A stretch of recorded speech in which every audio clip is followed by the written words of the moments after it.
Welcome to the mind map series and myself Sagar Varjatiya. जब किसी बच्चे को यही नहीं पता कि पीरियोडिक टेबल में किस तरह से एलिमेंट्स का अरेंजमेंट हो रहा है, कौन सी प्रॉपर्टी डाउन द ग्रुप घट रही है, बढ़ रही है, वो फिर ब्लॉक केमिस्ट्री कैसे पढ़ सकता है। तो ये जो चीज लिखी है मैं आपको ये जरूर अच्छे से समझाऊंगा पहले, तभी यहाँ पर दिखाऊंगा। ऐसा नहीं होगा कि आपको लगेगा कि सर ने बस वो जो स्लाइड थी जो कि लिखी हुई थी उसको रीड कर दिया। एक एक चीज समझाऊंगा आपको। कई बच्चे होते हैं कि उनको एक साथ सब कुछ दे दो तो वो उल्टी कर देते हैं कि सर इतना नहीं खा पा रहे हैं, तो थोड़ा थोड़ा करके कर लो। जैसे आधा पीरियोडिक टेबल अभी कर लो, एस और पी अभी याद कर लो, बाकी बाद में कर लेना। किसी किसी टीचर का एक अलग अलग तरीका रहता है। कोई चीज मान लो किसी टीचर ने पीरियोडिक में पढ़ा दी तो वही टीचर वो चीज बॉन्डिंग में पढ़ा सकता है, या पी ब्लॉक में पढ़ा सकता है, या एस ब्लॉक में पढ़ा सकता है। कवर सब कुछ होगा। तो हेलो बच्चों, क्या हाल चाल, कैसे हैं आप सब लोग। वेलकम टू दिस जय वाला channel, welcome to the mind map series and myself Sagar Varjatiya. आप लोगों को पता होगा कि ये माइंड मैप सीरीज क्यों चल रही है। देखो, मेरा आपसे पहली बार ये मुलाकात हो रहा है, लेकिन ऐसा नहीं है कि सीरीज के बारे में आपको पता नहीं है। ऑलरेडी इस सीरीज को चलते हुए हफ्ता भर हो चुका है और आप लोगों को बहुत सारे लेक्चर्स प्रोवाइड हो चुके हैं फिजिक्स, केमिस्ट्री, मैथ्स के। आप लोगों को पता है क्या होने वाला है। ऐसा नहीं है कि कुछ बहुत ज्यादा सरप्राइज होगा।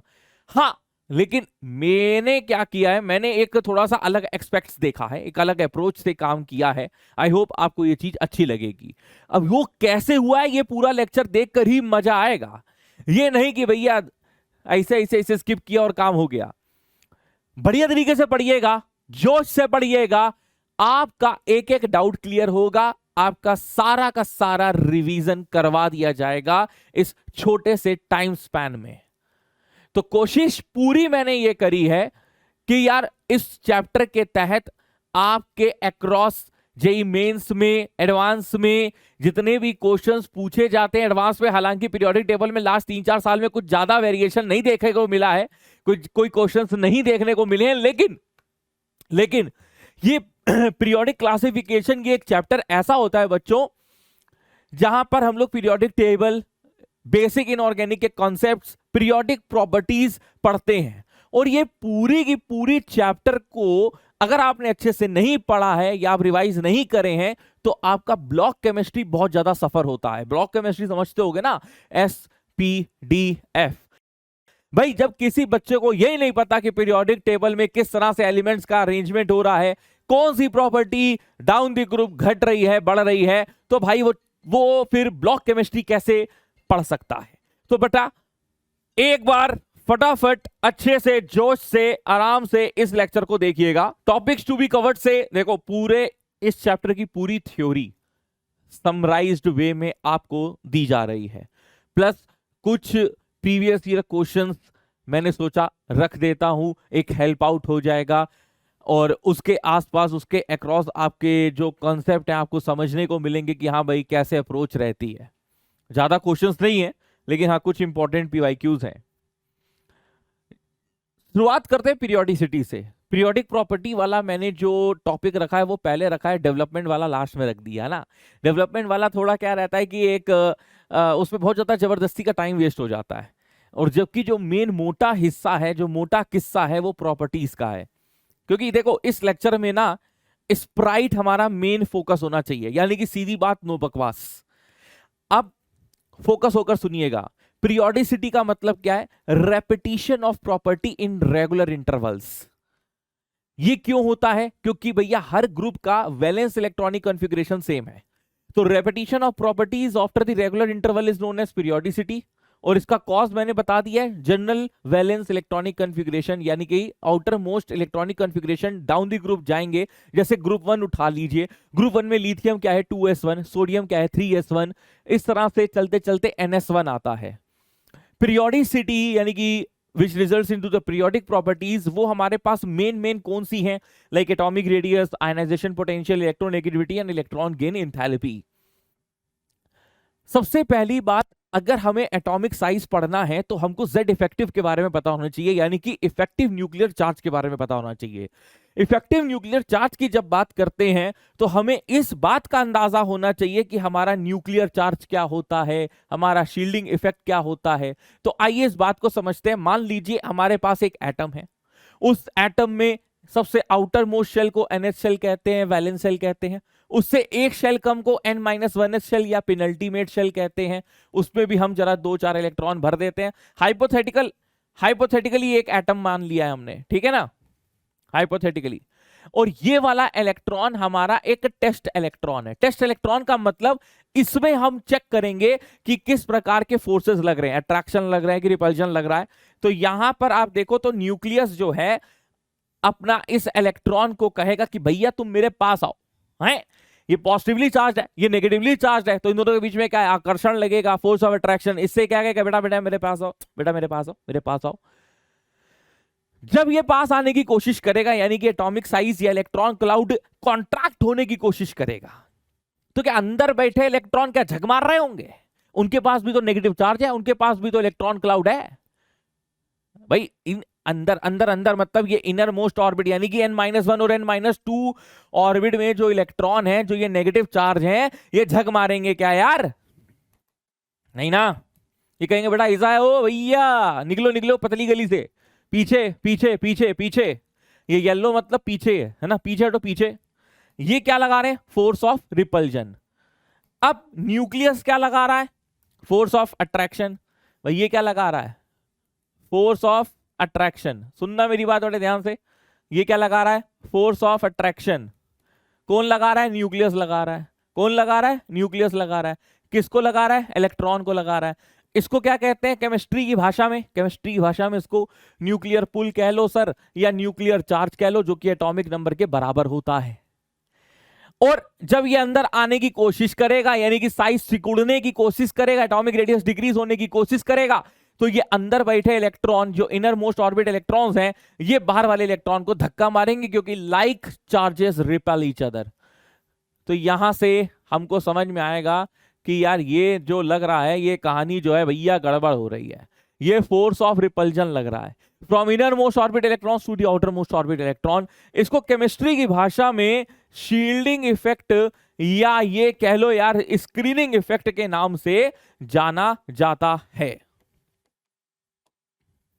तो कुछ नेट फोर्स लग रहा होगा यहां पे, उस नेट फोर्स को कहते हैं जेड इफेक्टिव, जो कि स्लैटर्स के हिसाब से Z माइनस सिग्मा होता है। Z इफेक्टिव मतलब इफेक्टिव न्यूक्लियर चार्ज, Z मतलब एटॉमिक नंबर उर्फ nuclear charge, minus sigma, sigma होता है shielding effect constant.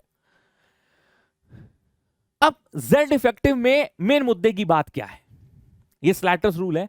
Z effective में मुद्दे की बात क्या है यार, Z तो तुम्हें पता है एटॉमिक नंबर है, सिग्मा निकालना है तो मजा आ जाए, सिग्मा निकाल लें तो मजा ही मजा है ना।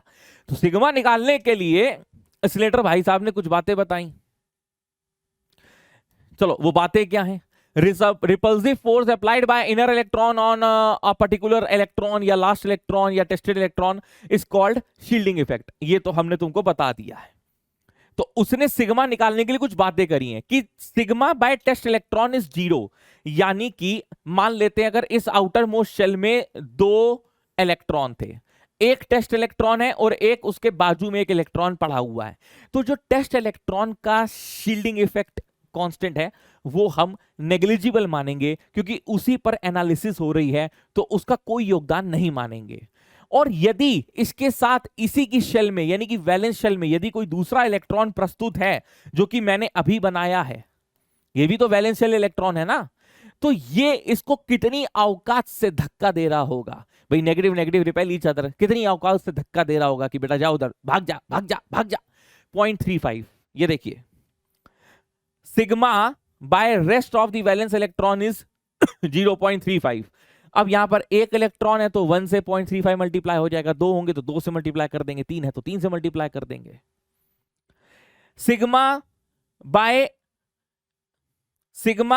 N-1s या p इलेक्ट्रॉन, यानी कि जो पेनल्टीमेट शेल है ये वाली N-1 पेनल्टीमेट शेल, ये भी तो इलेक्ट्रॉन है ना। यहां कितने इलेक्ट्रॉन है, 4 इलेक्ट्रॉन है। यदि ये S या P को बिलोंग करता है, जो टेस्टिंग इलेक्ट्रॉन है यदि वो S या P को बिलोंग करता है, तो N-1 से जो धक्का लगेगा वो 0.85 के तहत लगेगा। देखो ये सारी चीजें आप पढ़ चुके हो, मेरा मकसद है आपको रिवाइज कराना। रिवाइज कराने, आप अगर ये सोचकर बैठ रहे हो कि यार देखो सर हमने कुछ नहीं पढ़ा है, कल हमारा टेस्ट है, हमारे स्कूल में कोचिंग में मॉक टेस्ट है, कुछ भी है और हम बस ऐसे ही आ गए हैं पढ़ने, तो भाई गलत जगह आए हो।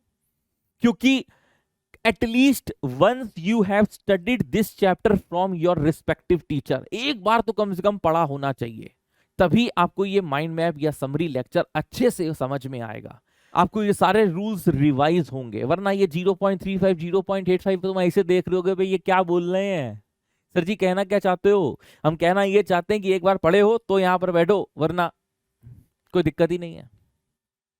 तो 0.85 एस इलेक्ट्रॉन्स के लिए या पी इलेक्ट्रॉन्स के लिए, और अगर डी है, डी डी डी, तो डी के लिए 0.85 वाला कंसेप्ट नहीं होता है।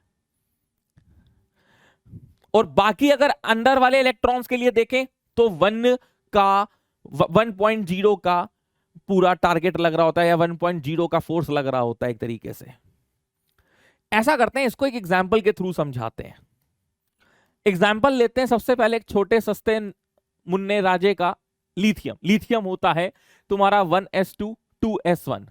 1s2 2s1 में तुम ये देख रहे हो कि ये तुम्हारा nth शेल है, highest principal quantum number value, और ये तुम्हारा n-1th शेल है। ठीक, अब बेटा nth शेल में यही तुम्हारा टेस्ट इलेक्ट्रॉन है, दूसरा कोई इलेक्ट्रॉन है ही नहीं, बचा क्या n-1। तो n-1 के द्वारा जो फोर्स लगता है वो 0.85 का लगता है, मल्टीप्लाई बाय 2, तो ये कितना आ जाएगा 1.7।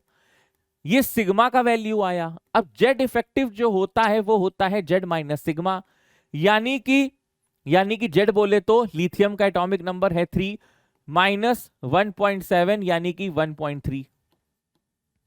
ये नेट रिजल्टेंट फोर्स है या ये नेट जेड इफेक्टिव है, यानी कि इफेक्टिव न्यूक्लियर चार्ज है। जैसे हम सोडियम का निकालें, अच्छा देखो हर ग्रुप में जब डाउन द ग्रुप जाओगे जेड इफेक्टिव कांस्टेंट होगा, कहां से, थर्ड पीरियड एलिमेंट से, सेकंड नहीं थर्ड पीरियड एलिमेंट से। यानी कि अब सोडियम के नीचे पोटेशियम है, सोडियम का निकाल लेंगे, पोटेशियम तुम होमवर्क में करना, देखना वही आंसर आएगा जो सोडियम का है। जैसे सोडियम का 11 है, 1s2 2s2 2p6 3s1। अब ये तुम्हारी nth शेल है, ये तुम्हारी n-1th शेल है, ये तुम्हारी n-2th शेल है। इसका ये एक इलेक्ट्रॉन टेस्ट इलेक्ट्रॉन है जिसपे हमको जेड इफेक्टिव निकालना है। nth शेल की औकात होती है 0.35 की, इससे एक कम की औकात होती है 0.85 की, और उससे एक कम की होती है 1 की। तो अगर हम इसका सिग्मा निकालेंगे तो 0.35 में सिर्फ एक ही टेस्ट इलेक्ट्रॉन है। यदि यहां 3s2 होता सर तो एक टेस्ट इलेक्ट्रॉन होता, एक बचता, तो 1 मल्टीप्लाई बाय 0.35 करते। बट चूंकि यहां पर और कोई इलेक्ट्रॉन ही नहीं है तो 0.35 का खेल खत्म। अब 6 और 2 8 इलेक्ट्रॉन है, 8 को मल्टीप्लाई किया 0.85 से, प्लस 1 मल्टीप्लाई बाय 2, ये निकाल कर देखो और z माइनस सिग्मा कर दो, यानी कि 11 माइनस, ये एक बार मैं करके देख लेता हूं, ये शायद 8.5 आता है ना, एक बार फिर भी मैं चेक कर लेता हूं, रीचेक कर लेता हूं। ये 0.85 मल्टीप्लाई बाय 8 6.8, 6.8 प्लस 2 होता है 8.8, है ना, 8.8 होता है। तो नेट रिजल्टेंट आंसर 2.2 है। फिर पोटेशियम का भी निकालोगे तो 2.2 आएगा। तो लगभग ऑलमोस्ट सेम वैल्यू आती है थर्ड पीरियड के बाद जब डाउन द ग्रुप जाते हो तुम, यानी कि z effective remains constant down the group, लेकिन across the period z effective increase करता है। यानी कि अगर मैं जैसे कार्बन का निकालता हूं 6, 1s2 2s2 2p2, अब ये तुम्हारी nth ऑर्बिट है, ये तुम्हारी n-1th ऑर्बिट है।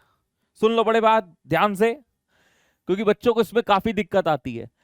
अब nth ऑर्बिट में 4 इलेक्ट्रॉन है, इसमें से एक इलेक्ट्रॉन, केवल एक इलेक्ट्रॉन टेस्ट इलेक्ट्रॉन है। तो आउटर मोस्ट ऑर्बिट में यानी कि 4 इलेक्ट्रॉन है, कितने बचेंगे, एक टेस्ट इलेक्ट्रॉन है तो कितने बचे, 3।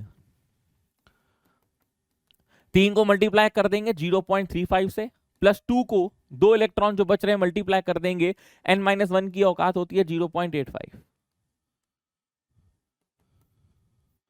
तो 0.85 मल्टीप्लाई बाय 2 ये हो गया 1.7, ठीक है, और फिर 0.35 को मल्टीप्लाई कर दिया भाई जी, 0.35 को मल्टीप्लाई कर दिया 3 से,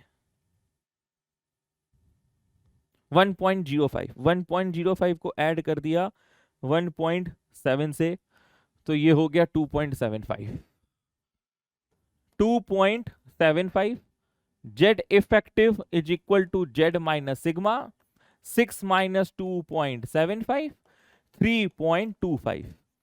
अब देखो बेटा, लिथियम और कार्बन एक ही पीरियड में आते हैं, आते कि नहीं आते, आते हैं ना। इतना टाइम अगर हाँ ना करने में लगाओगे तो कैसे चलेगा। ये लिथियम है और सेकंड पीरियड में ही कार्बन है, तो क्या समझ में आ रहा है भाई, Z इफेक्टिव यहाँ 1.3 था, यहाँ 3.25 है, तो that means it is increasing. तो अगर यहां पर ये बात लिखी हो तो इसमें तुम्हें कोई दिक्कत तो नहीं है ना। सबसे पहली बात ये लिखी हो कि Z effective is equal to Z minus sigma. देखो जो चीज लिखी है, जो चीज यहां पर आप देख रहे हो, ये मैंने सेल्फ डिजाइन करी है, मतलब नोट्स वोट्स बनाकर। हमने नोट्स बनाकर जब यहाँ उतारने की कोशिश करी तो हैंडराइटिंग बहुत थोड़ी सी हमारी बेकार है, आपको समझ में आ रही होगी, है ना। तो हैंडराइटिंग के कारण फिर इसको टाइप करवाना पड़ा।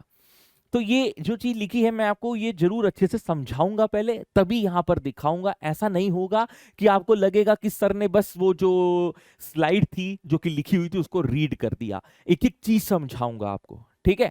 अभी आपको मैंने बताया ना कि इस स्लैटर रूल के हिसाब से Z effective is equal to Z minus sigma होता है।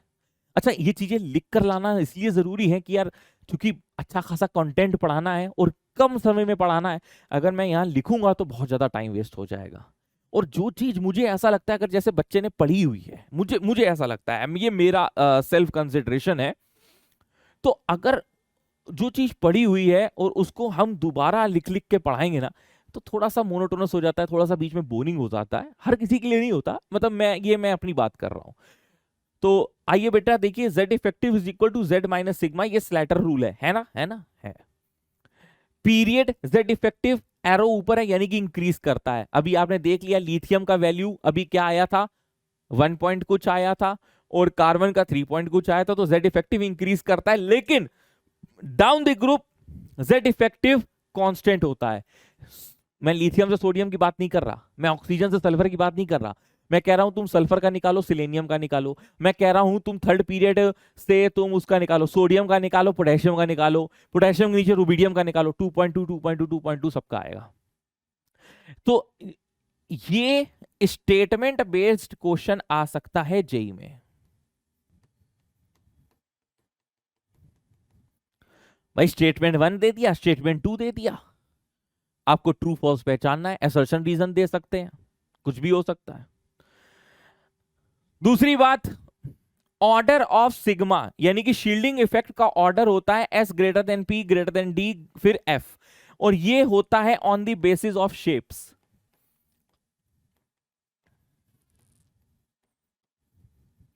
जैसे मान लो S की शेप स्फेरिकल होती है, छोटा होता है, उसमें एक इलेक्ट्रॉन घूम रहा है, लगातार डीलोकलाइज कर रहा है, उसके पास सील्डिंग पावर सबसे ज्यादा होती है।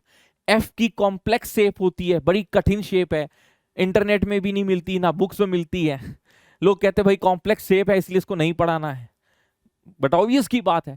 तो F, अब डबल डंबल शेप ले लो ना, D डबल डंबल, एक इलेक्ट्रॉन अगर मान लो उसके अंदर है तो कितना ज्यादा स्पेस उसको कवर करना पड़ रहा है। अगर मान लो कि वो डीलोकलाइज कर रहा है ऑर्बिटल के अंदर तो कितना बड़ा स्पेस उसको कवर करना पड़ता है।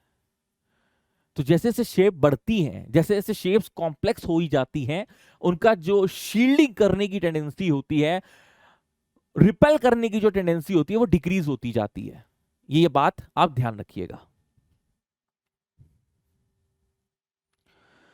नेक्स्ट हम लोग देखो, न्यूक्लियर चार्ज और शील्डिंग इफेक्ट में आपने एक चीज ये समझ ली, स्लैटर रूल पढ़ लिया, ये सब पढ़ लिया। अब देखो सीधी सीधी हम लोग नेक्स्ट पीरियोडिक प्रॉपर्टी पे आते हैं जो कि मेन है एटॉमिक साइज। एटॉमिक साइज क्या होता है? Distance from the centre of the nucleus to the outer most shell containing electron. मानते हो कि नहीं? Distance from centre of the nucleus to the outer most shell containing electron. यानी कि sir आप मुझे ये कहना चाहते हैं कि यदि ये एक एटम है, तो distance from the centre of the nucleus to the outer most shell containing electron is called atomic radius. हाँ, मैं ये कहना चाहता हूं, लेकिन एक्चुअली में प्रैक्टिकली ये डेफिनेशन में लोचा है, ये डेफिनेशन 100% करेक्ट नहीं है। पूछो क्यों? तो भाई इसका पीछे स्ट्रेट रीजन ये है कि एटम को फ्री स्टेट में ढूंढ पाना, प्राप्त कर पाना मुश्किल है। Atom is highly reactive, highly unstable. तो वो क्या करता है, दूसरे एटम के साथ रिएक्ट करके मॉलिक्यूल फॉर्मेशन में चला जाता है। अब जब मॉलिक्यूल फॉर्मेशन में चला गया तो एटम एटम तो रहा ही नहीं, एटम तो मॉलिक्यूल हो गया। तो एटॉमिक रेडियस कहां से आया? दूसरी बात, तुम क्या कह रहे हो, एटम को ऐसे बना दो, यानी कि तुम ये सोच रहे हो सर जी, आप ये कहना चाहते हैं कि एटम जो है वो स्फीयर है। हम कैसे मान लें कि एटम स्फीयर है? कहां लिखा है बताइए? एटम को तो स्फीयर माना गया है ताकि स्टडीज आसान हो जाए, अदरवाइज एटम के लिए कोई शार्प बाउंड्री इमेजिन कर पाना थोड़ा सा मुश्किल था। क्यों? क्योंकि probability of finding the electron density even at the infinity is not zero. Node point एक अलग बात होती है जहां पे जीरो होती है, लेकिन probability of finding the maximum electron density infinity तक भी चले जाएंगे ना, तो ऐसा नहीं है कि एकदम शून्य हो जाएगी या नहीं मिलेगी, मिलती रहेगी। तो हम एक इंक्लोज नहीं कर पाते हैं, हम एक शार्प बाउंड्री डिसाइड नहीं कर पाते हैं, एटम को देखें कैसे? तो इस बिहाफ पे जब लोगों को बहुत दिक्कत आने लगी तो एटम को स्फेरिकल मान लिया गया। तो यहां पर मैंने यही चीज बताई है कि distance from the centre of the nucleus to the outer most shell containing electron is called atomic radius. लेकिन क्या ये डेफिनेशन सही है? Is this correct? तो sharp boundary for an atom, ये बहुत दिक्कत की बात है। दूसरा, existence of free atom possible नहीं है। क्यों? हाईली रिएक्टिव होता है और हाईली अनस्टेबल होता है। भाई हाईली रिएक्टिव है या हाईली अनस्टेबल? हाईली अनस्टेबल का मतलब क्या है? हाईली रिएक्टिव, एटम H मिलकर H2 बना देगा, Cl मिलकर Cl2 बना देगा। एटॉमिक रेडियस फिर कितने प्रकार की होती है सर? भाई ऑन द बेसिस हमने ये डिसाइड किया कि यार एटॉमिक रेडियस कोवैलेंट रेडियस हो सकती है, आयनिक रेडियस हो सकती है। ये हम कैसे डिसाइड कर रहे हैं? आप ही ने तो कहा ना कि एटम को फ्री स्टेट में नहीं प्राप्त किया जा सकता, यानी कि वो बॉन्डेड स्टेट में, और अगर बॉन्डेड स्टेट में है तो भैया नॉन मेटल कोवैलेंट बॉन्ड बनाता है, यानी कि covalent radius. Metal non metal आपस में मिलकर आयनिक बॉन्ड बनाता है, यानी कि आयनिक रेडियस होगी। Metal metallic radius, metallic bond. और यदि सर हम ग्रुप 18 एलिमेंट्स की बात करें जो कुछ भी नहीं बनाते हैं, तो उनके अंदर भी एटॉमिक रेडियस की बात करी जा सकती है इन टर्म्स ऑफ वैन वाल रेडियस। जी हां बच्चों, तो एटॉमिक रेडियस के टाइप्स देखें तो एक है कोवैलेंट रेडियस, एक है मेटालिक रेडियस, एक है वैन वाल रेडियस और एक है आयनिक रेडियस।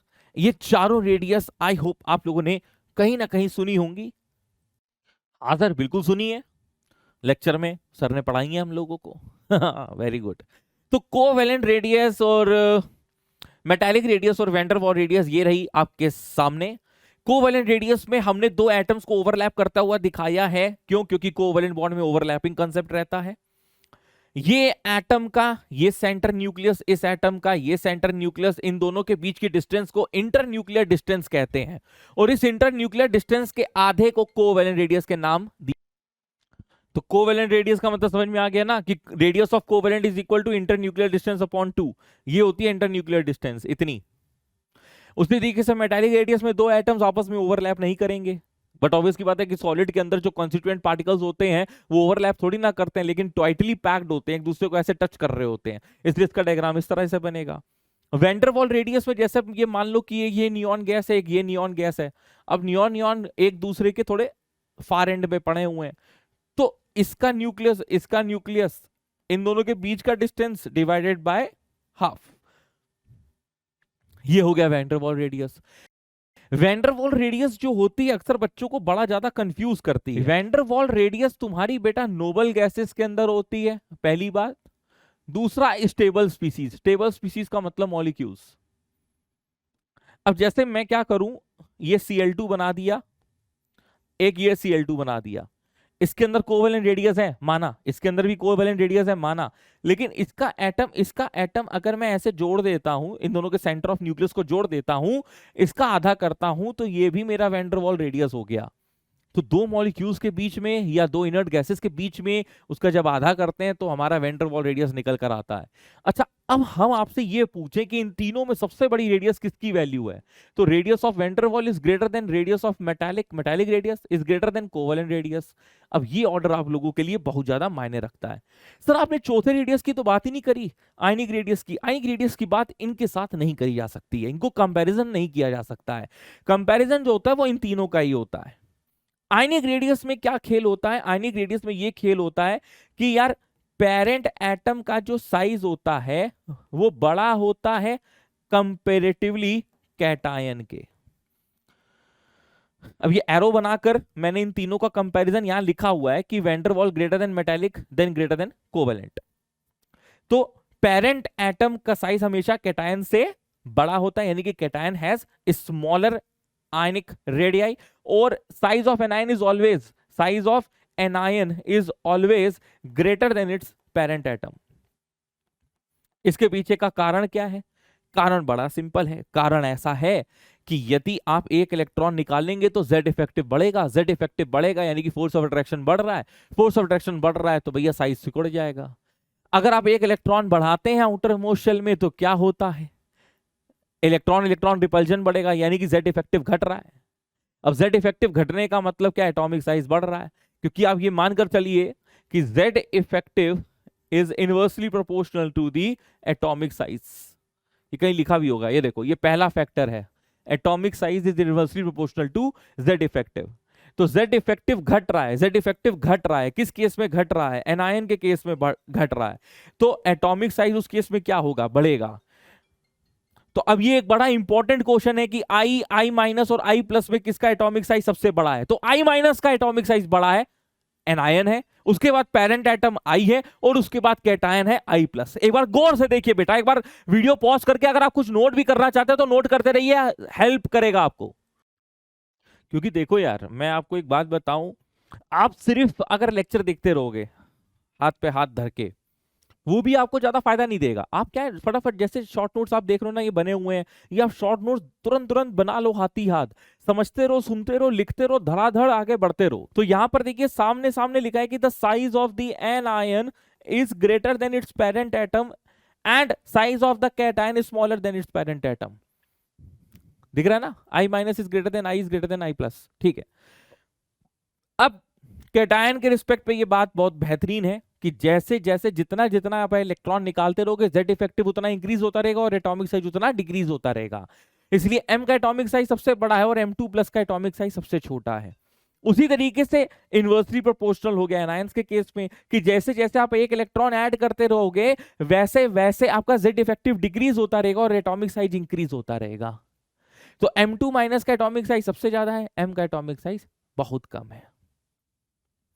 और ये चीज मैंने यहां पर भी लिखी है फैक्टर्स में कि atomic size is directly proportional to the negative charge of anion of same atom. अच्छा, सेम एटम का होना चाहिए।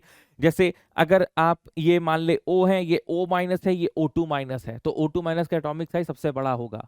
और यहां पर लिखा है फैक्टर्स में कि atomic size is inversely proportional to the positive charge of the cation of the same atom. जैसे अगर यह Al है तो ये Al प्लस है, तो ये Al2 प्लस है, फिर ये Al3 प्लस होगा, Al3 प्लस का साइज सबसे छोटा होगा।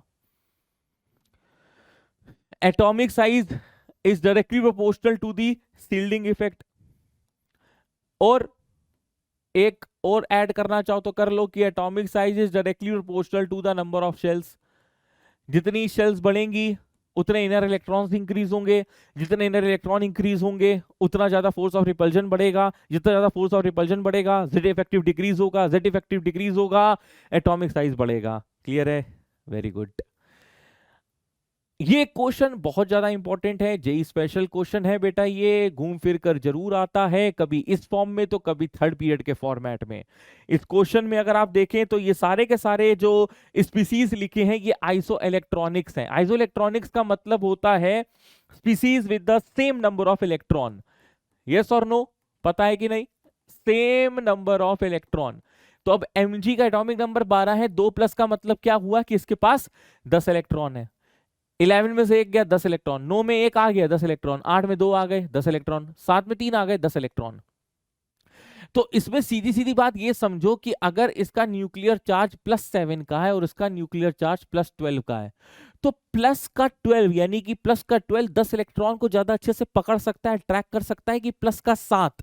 कॉमन सेंस लगाओ और कुछ ना करो सर, प्लस का 12, बट ऑब्वियस की बात है जितना ज्यादा पॉजिटिव चार्ज वाला चीज होगा उतने बढ़िया तरीके से इलेक्ट्रॉन्स पे अट्रैक्शन कर पाएगा। तो बस खत्म हो गया, जितना ज्यादा और जितना बढ़िया अट्रैक्शन होगा उतना छोटा एटॉमिक साइज हो जाएगा। तो क्या ये बात लिखना गलत है कि atomic size is inversely proportional to the Z in the case of isoelectronic species, यानी कि जिसका एटॉमिक नंबर छोटा उसका एटॉमिक साइज बड़ा, क्योंकि वो उसको अच्छे से पकड़ ही नहीं पा रहा है। पकड़ नहीं पा रहा है मतलब ज्यादा अट्रैक्ट नहीं कर पा रहा है, यानी कि उसका जेड इफेक्टिव अच्छा नहीं है। जेड इफेक्टिव अच्छा नहीं है, जेड इफेक्टिव बेकार है, जेड इफेक्टिव लो है। जेड इफेक्टिव लो होने का मतलब तुम समझ लो एटॉमिक साइज बड़ा होगा।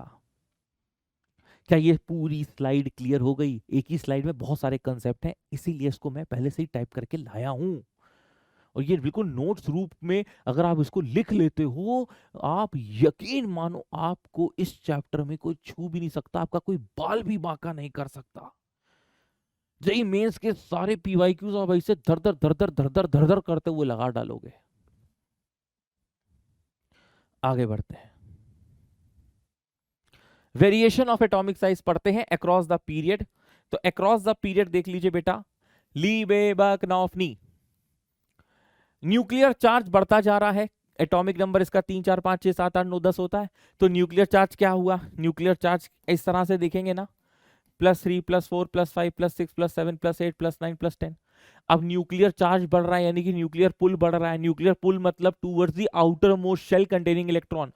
जैसे जैसे न्यूक्लियर पुल बढ़ेगा इलेक्ट्रॉन को कहेगा आओ ललिता मेरे पास आओ, मेरे पास आओ, पास आओ, पास आओ। अब यहां पर इलेक्ट्रॉन इंक्रीज हो रहा है, लेकिन दिक्कत की बात यह कि जो ये इलेक्ट्रॉन इंक्रीज हो रहा है ये सेम शेल के अंदर इंक्रीज हो रहा है, सेम शेल के अंदर। शील्डिंग इफेक्ट ऑलमोस्ट कांस्टेंट है। क्यों शील्डिंग इफेक्ट ऑलमोस्ट क्यों कांस्टेंट है भाई? Shielding effect basically penultimate shell के द्वारा होता है और सभी में 1s2 है, सभी में 1s2 है, सभी में 1s2 है। ये तो हमने जो इलेक्ट्रॉनिक कॉन्फ़िगरेशन लिखी है ये वैलेंस इलेक्ट्रॉनिक कॉन्फ़िगरेशन लिखी है। वैलेंस इलेक्ट्रॉनिक कॉन्फ़िगरेशन के तहत अगर मैं देख रहा हूं, ये मैंने क्या लिखी है? Valence electronic configuration. तो वैलेंस शेल में ही एक एक इलेक्ट्रॉन बढ़ता जा रहा है, तो भाई अट्रैक्शन बढ़ता जाएगा बढ़ता जाएगा बढ़ता जाएगा। पॉजिटिव नेगेटिव बढ़ रहा है, हर एक नए कदम पे +3 से +4, +4 से +5, +5 से +6, the nuclear charge is increasing by +1 unit on moving across the period. और साथ में एक एक करके इलेक्ट्रॉन एक ही शेल के अंदर घुस रहा है। तो यार ये हो क्या रहा है? ये हो रहा है sir Z nuclear charge increase हो रहा है, शील्डिंग इफेक्ट माइनस सिग्मा वाला पोर्शन ऑलमोस्ट कांस्टेंट है, तो जेड इफेक्टिव इंक्रीज हो रहा है। जेड इफेक्टिव इंक्रीज हो रहा है यानी कि एटॉमिक साइज डिक्रीज होगा। एटॉमिक साइज डिक्रीज होगा का कहने का ये मतलब हो गया कि सबसे बड़ा एटॉमिक साइज इसका, फिर इसका, फिर इसका, फिर इसका, फिर इसका, फिर इसका, फिर इसका और लास्ट में इसका, है ना? बोलो यही होगा। लेकिन लेकिन लेकिन ये हमारा एक्सपेक्टेड ऑर्डर है। एक्चुअल ऑर्डर क्या होता है कि नियॉन जो होता है एकदम फ्रंट में होता है, जो कि यहां पर लिखा है कि नियॉन सबसे पहले आ जाता है, उसके बाद जो ऑर्डर था एज इट इज रहेगा। चाहे वो तुम सेकंड पीरियड में देख लो, चाहे तुम थर्ड पीरियड में देख लो, चाहे तुम फोर्थ पीरियड में देख लो। फोर्थ पीरियड की बात इसलिए नहीं करी हुई है क्योंकि बीच में वहां पे वो डी ब्लॉक एलिमेंट्स आते हैं, तो उसको या तो इग्नोर करके लिखोगे तो भी सेम ही आएगा। तो यार आखिर में ऐसा क्यों हो रहा है कि चाहे सेकंड पीरियड का लिख रहे हैं तो भी इनर्ट गैस पहले आ रही है, या हम थर्ड पीरियड का लिख रहे हैं तभी इनर्ट गैस पहले आ रही है, सबसे बड़ी आ रही है? रीजन आप जानते हैं। अभी मैंने टाइप्स ऑफ एटॉमिक रेडियस पढ़ाई थी, तो उसमें मैंने आपको यह बात साफ जाहिर बोली थी कि वैन डर वाल रेडियस सबसे ज्यादा होती है, और वैन डर वाल रेडियस होती है नोबल गैसेस या दो मॉलिक्यूल्स के बीच में। अब चूंकि हम नोबल गैस इनर्ट गैस की बात कर रहे हैं, तो यहां पर आ जाती है वैन डर वाल रेडियस, और वैन डर वाल रेडियस का जो वैल्यू होता है वो इनके से बड़ा होता है। इनके से मतलब इनके अंदर कोवैलेंट बॉन्डिंग कोवैलेंट रेडियस हो सकती है, मेटालिक रेडियस हो सकती है, उन सबसे बड़ा तो ये आएगा ही आएगा। अब हाँ, वो बात अलग है कि अगर तुम इस वाले को, इनर्ट गैस को इग्नोर कर देते हो, तुम कहते हो कि सर देखो हम ऐसा करते हैं कि पीरियड में एलिमेंट्स को तो गिन रहे हैं लेकिन हम जरा नोबल गैस को इग्नोर मारकर चल रहे हैं, तो सबसे ज्यादा एटॉमिक रेडियस की वैल्यू किसकी आएगी? alkali metals. Alkali metals have their highest atomic size in the respective period अगर हम इनर गैसेस को इग्नोर कर दें तो भैया एक बार जरा नोट कर लीजिए, फिर हम लोग देखते हैं नेक्स्ट स्लाइड में क्या है। तो नोट करने का मैं भाई बराबर टाइम दे रहा हूं, है ना, कहीं कोई शिकायत ना रहे। बाकी तो पॉज करके भी किया जा सकता है। अगर हम डी ब्लॉक एलिमेंट के अंदर चलें, देखिए पीरियड 1 2 3 4 ये तो अब आप कर लोगे, लेकिन अगर हम स्पेशली डी ब्लॉक उठाएं, उसमें 3D सीरीज आती है, 4D 5D 6D, ये देखिए एक बार इस तरह से।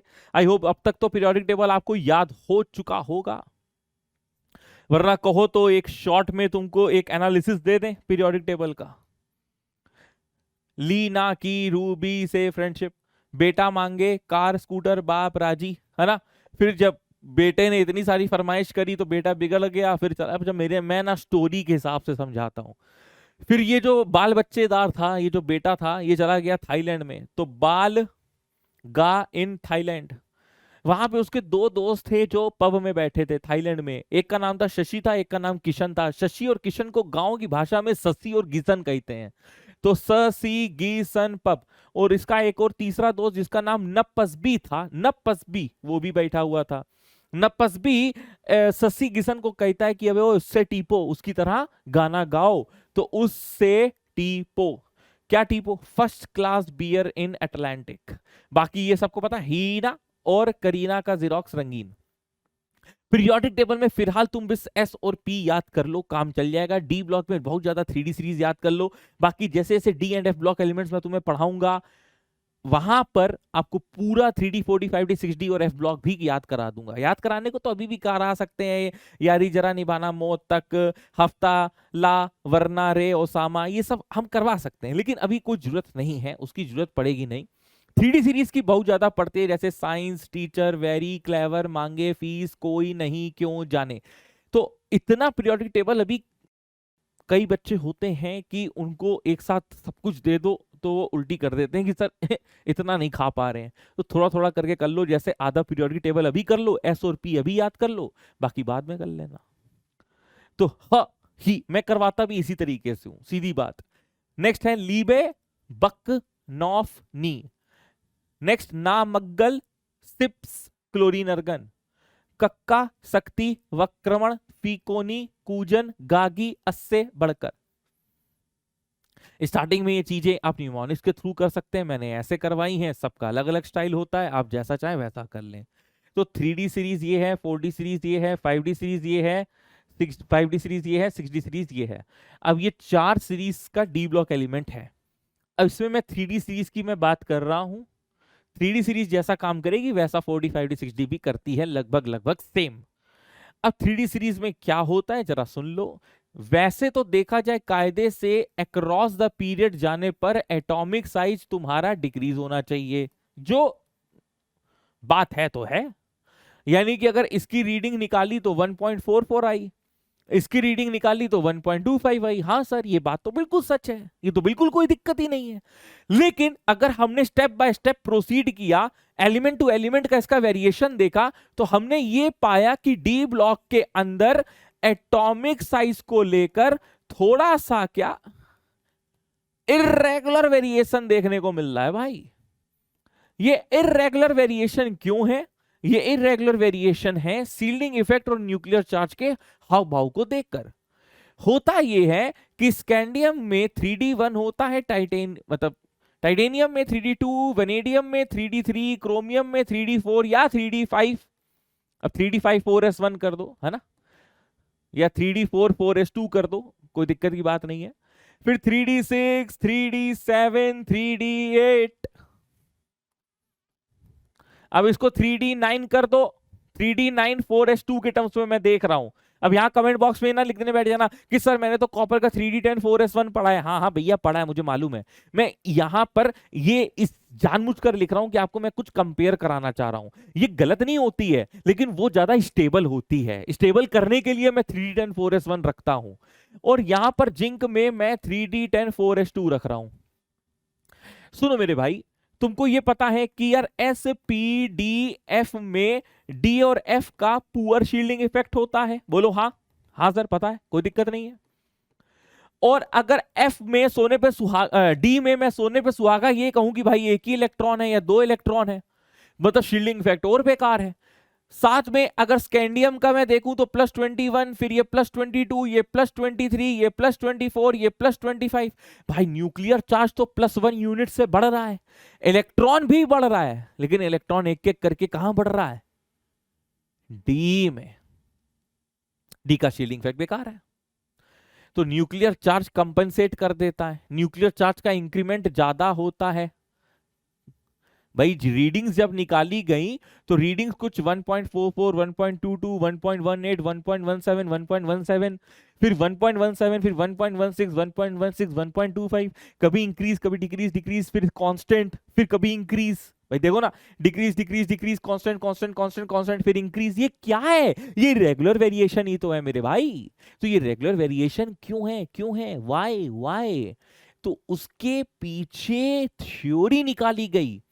ऐसा नहीं है कि मैंने पहले से थ्योरी, साइंटिस्ट लोगों ने पहले से थ्योरी निकाल दी कि मुझे ऐसा लगता है कि अगर हम यहां से यहां तक जाएंगे तो ये घटेगा, फिर कांस्टेंट होगा और फिर बढ़ेगा। ऐसे कैसे मुमकिन है? हमने तो जनरल फैक्ट बताया। जनरल फैक्ट ये है कि अगर स्कैंडियम 1.44 है तो जिंक 1.25 आर्मस्ट्रांग है, यानी कि एटॉमिक साइज डिक्रीज होता है अक्रॉस द पीरियड, और ये फैक्ट सही है, ये हम पढ़कर आ रहे हैं। अब लेकिन तुम अंदर अंदर घुस घुस के चुल मचाओगे, एलिमेंट टू एलिमेंट का वेरिएशन देखोगे, तो तुमको पता चलेगा कि इर्रेगुलर वेरिएशन है। अब इर्रेगुलर वेरिएशन क्यों है, इस पर थ्योरी दी गई कि ऐसा इसलिए है क्योंकि ऐसा हो सकता है, ऐसा इसलिए है क्योंकि ऐसा हो सकता है, वैसा इसलिए है क्योंकि वैसा हो सकता है। स्टार्टिंग में लगातार 1.44 से 1.17 तक, यानी कि मैग्नीज तक लगातार एटॉमिक साइज डिक्रीज हो रहा है। इसका क्या तात्पर्य हो सकता है भाई? इसका तात्पर्य यही है कि फोर्स ऑफ अट्रैक्शन ज्यादा है, यानी कि न्यूक्लियर चार्ज ज्यादा है, और शील्डिंग इफेक्ट कम है। शील्डिंग इफेक्ट क्यों कम है? क्योंकि डी है, डी में इलेक्ट्रॉन जा रहा है, डी का शील्डिंग इफेक्ट बेकार होता है।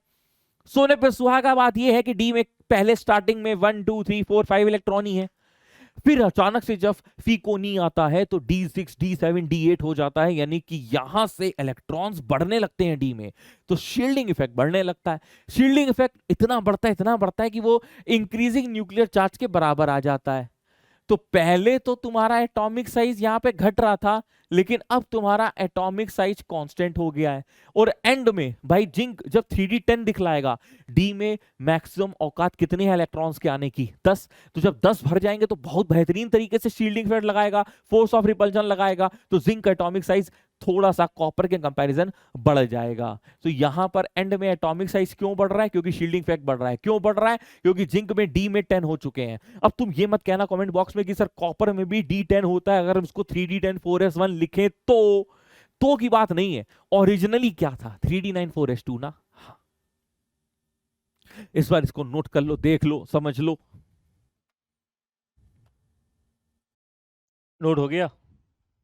सोच लिया, विचार लिया क्या चल रहा है जीवन में? नेक्स्ट स्लाइड पे आते हैं। Down the group. वैसे बताओ डाउन द ग्रुप का तुम्हारे हिसाब से क्या खेल होना चाहिए? है ली ना की रूबी से फ्रेंडशिप। डाउन द ग्रुप आप समझ रहे हैं कि जो नंबर ऑफ शेल्स हैं वो बढ़ती हैं।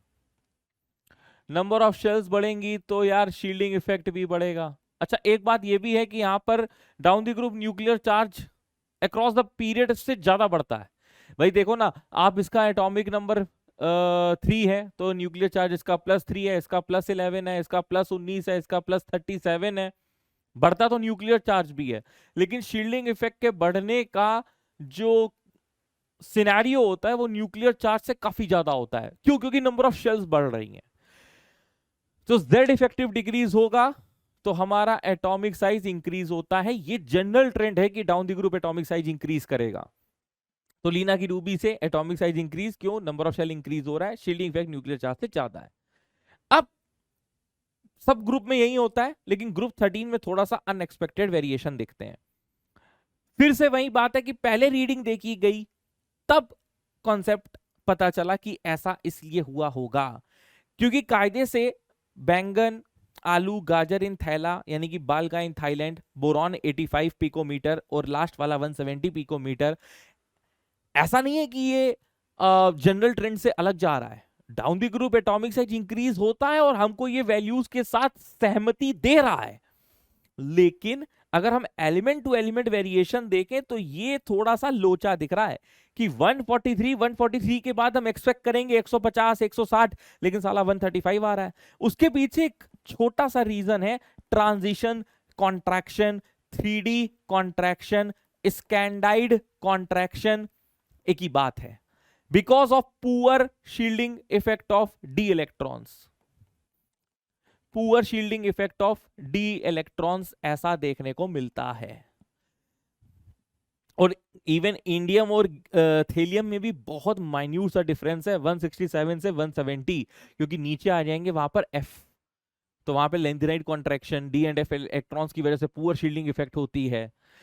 लेकिन हालांकि यहां पर एटॉमिक साइज फिर बढ़ ही रहा है तो इसमें हम ज्यादा नोटिस नहीं करते हैं, लेकिन ये नोटिस हम आयनाइजेशन एंथैल्पी के ट्रेंड पे जरूर करेंगे, तो वहां पर देखेंगे, वहां पर पढ़ेंगे। फिलहाल आपको इतना याद रखना है कि एक्सेप्शन में down the group atomic size group 13 boron के बाद एल्यूमिनियम और गैलियम में ट्रांजिशन या 3D या स्कैंडाइड कॉन्ट्रैक्शन होता है, विच इज नथिंग बट, सिर्फ इस टर्म से घबराइए नहीं, it's just a simple D का शील्डिंग इफेक्ट बेकार होता है। शील्डिंग इफेक्ट बेकार होता है तो जब नीचे जा रहे होते हैं तो न्यूक्लियर चार्ज इंक्रीज करता है, nuclear charge outer most shell electron को अपनी तरफ खींचता है कि तुम मेरे पास आओ, तो अब इसमें उत्तरदायित्व होता है पेनल्टीमेट शेल का कि वो रिपेल मारे और एटॉमिक साइज को बड़ा करे, लेकिन साला वो एटॉमिक साइज बड़ा हो ही नहीं पाता है। क्यों? क्योंकि पेनल्टीमेट शेल में बैठा है डी और डी का होता है लुल, डी का शील्डिंग इफेक्ट होता है बेकार, तो जब वो बेकार होता है तो कहां से एक्सपेंड कर पाएगा, इसलिए ट्रांजिशन कॉन्ट्रैक्शन लिखते हैं। अच्छा, अब हम डी ब्लॉक के अंदर चलते हैं। 3D सीरीज होती है ना, शक्ति, वक्रमन, फीकोनी, कूजन, इस तरह से, यारी जरा निभाना मौत तक, ये ZR होता है। इसको हम सही कर दें यार, दिस इज ZR, जिरकोनियम, हॉफमोनियम, ठीक है। तो SC वाइला AC ये जो होता है ये आपका ग्रुप 3B होता है, फिर उसके बाद ये 4th होता है, ये 5th होता है, ये 6th ग्रुप होता है, एंड सो ऑन। तो down the group atomic size increases, ठीक है, down the group atomic size increases, तो एक्टिनम का एटॉमिक साइज सबसे बड़ा है, फिर लेंथेनम का है, फिर वाइट्रियम का, और फिर सबसे छोटा स्कैंडियम का है। यहां कोई दिक्कत नहीं है। दिक्कत आती है इसके बाद वाले ग्रुप के बाद कि टाइटेनियम का बड़ा है, उसके बाद जिरकोनियम का होना चाहिए, जिरकोनियम से बड़ा होना चाहिए हॉफमैनियम का, लेकिन जिरकोनियम और हॉफमैनियम का बराबर होता है। उसी तरीके से NB और TA का बड़ा मतलब बराबर होता है, मॉलिब्डेनम और टंगस्टन का बराबर होता है, और जितने भी आ रहे हैं, जितने भी आगे आ रहे हैं, सबके बराबर होते हैं। उसके पीछे रीजन होता है लेंथेनाइड कॉन्ट्रैक्शन। लेंथेनाइड कॉन्ट्रैक्शन क्या होता है, अब ये चीज मैं डी ब्लॉक चैप्टर का जब मैं माइंड मैप लूंगा उसमें अच्छे से समझा दूंगा, लेकिन यहां पर फिलहाल के लिए समझ लो, filling of 4f orbitals before d orbitals. भाई filling of 4f subshells before d subshell, 4f subshell यहां से भरना शुरू हो जाती है, f का शील्डिंग इफेक्ट d से भी लद्दड़ होता है, जिसकी वजह से यहां पर आपको डिक्रीमेंट दिखता है एटॉमिक साइज में। बढ़ने की सोच रहे थे, घट रहा है, क्योंकि वो उतने अच्छे से ताकत लगा नहीं पा रहा है, आउटर मोस्ट शेल को उतना अच्छे से एक्सपैंड कर नहीं पा रहा है जितना उसको करना चाहिए था। तो लेंथेनाइड कॉन्ट्रैक्शन की वजह से इन सब का एटॉमिक साइज सेम होता है। और जिरकोनियम और हॉफमोनियम ये एक ऐसा पॉपुलर एग्जाम्पल है कि यार ये हर बार पूछा जाता है जेईई में, पॉपुलर एग्जाम्पल है ये। नेक्स्ट आयनाइजेशन एंथैल्पी, ये नेक्स्ट हमारी पीरियोडिक प्रॉपर्टी है, जो कि क्या कहती है कि minimum amount of energy which is given to the isolated gaseous atom so as to remove the most loosely bounded electron so as to convert it into cation। कि जैसे आपके पास एक आइसोलेटेड गैसियस एटम है, उसको आपने energy दी तो वो cation में कन्वर्ट हो गया, तो वो जो आपने मिनिमम अमाउंट ऑफ एनर्जी दी है उसको आयनाइजेशन एंथैल्पी कहते हैं। हमें एनर्जी देने की जरूरत क्यों पड़ती है? एनर्जी देने की जरूरत इसलिए पड़ती है कि यार ये न्यूक्लियस है, ये आउटर मोस्ट शेल इलेक्ट्रॉन है, इन दोनों के बीच में फोर्स ऑफ अट्रैक्शन है, इन दोनों के बीच में न्यूक्लियर पुल है, इन दोनों के बीच में भाई न्यूक्लियर चार्ज इफेक्ट लग रहा है। तो यार इलेक्ट्रॉन को अगर बाहर निकालना है तो इस न्यूक्लियर पुल को तोड़ना पड़ेगा, इस फोर्स ऑफ अट्रैक्शन को तोड़ना पड़ेगा, और इसको तोड़ने के लिए एनर्जी देनी है।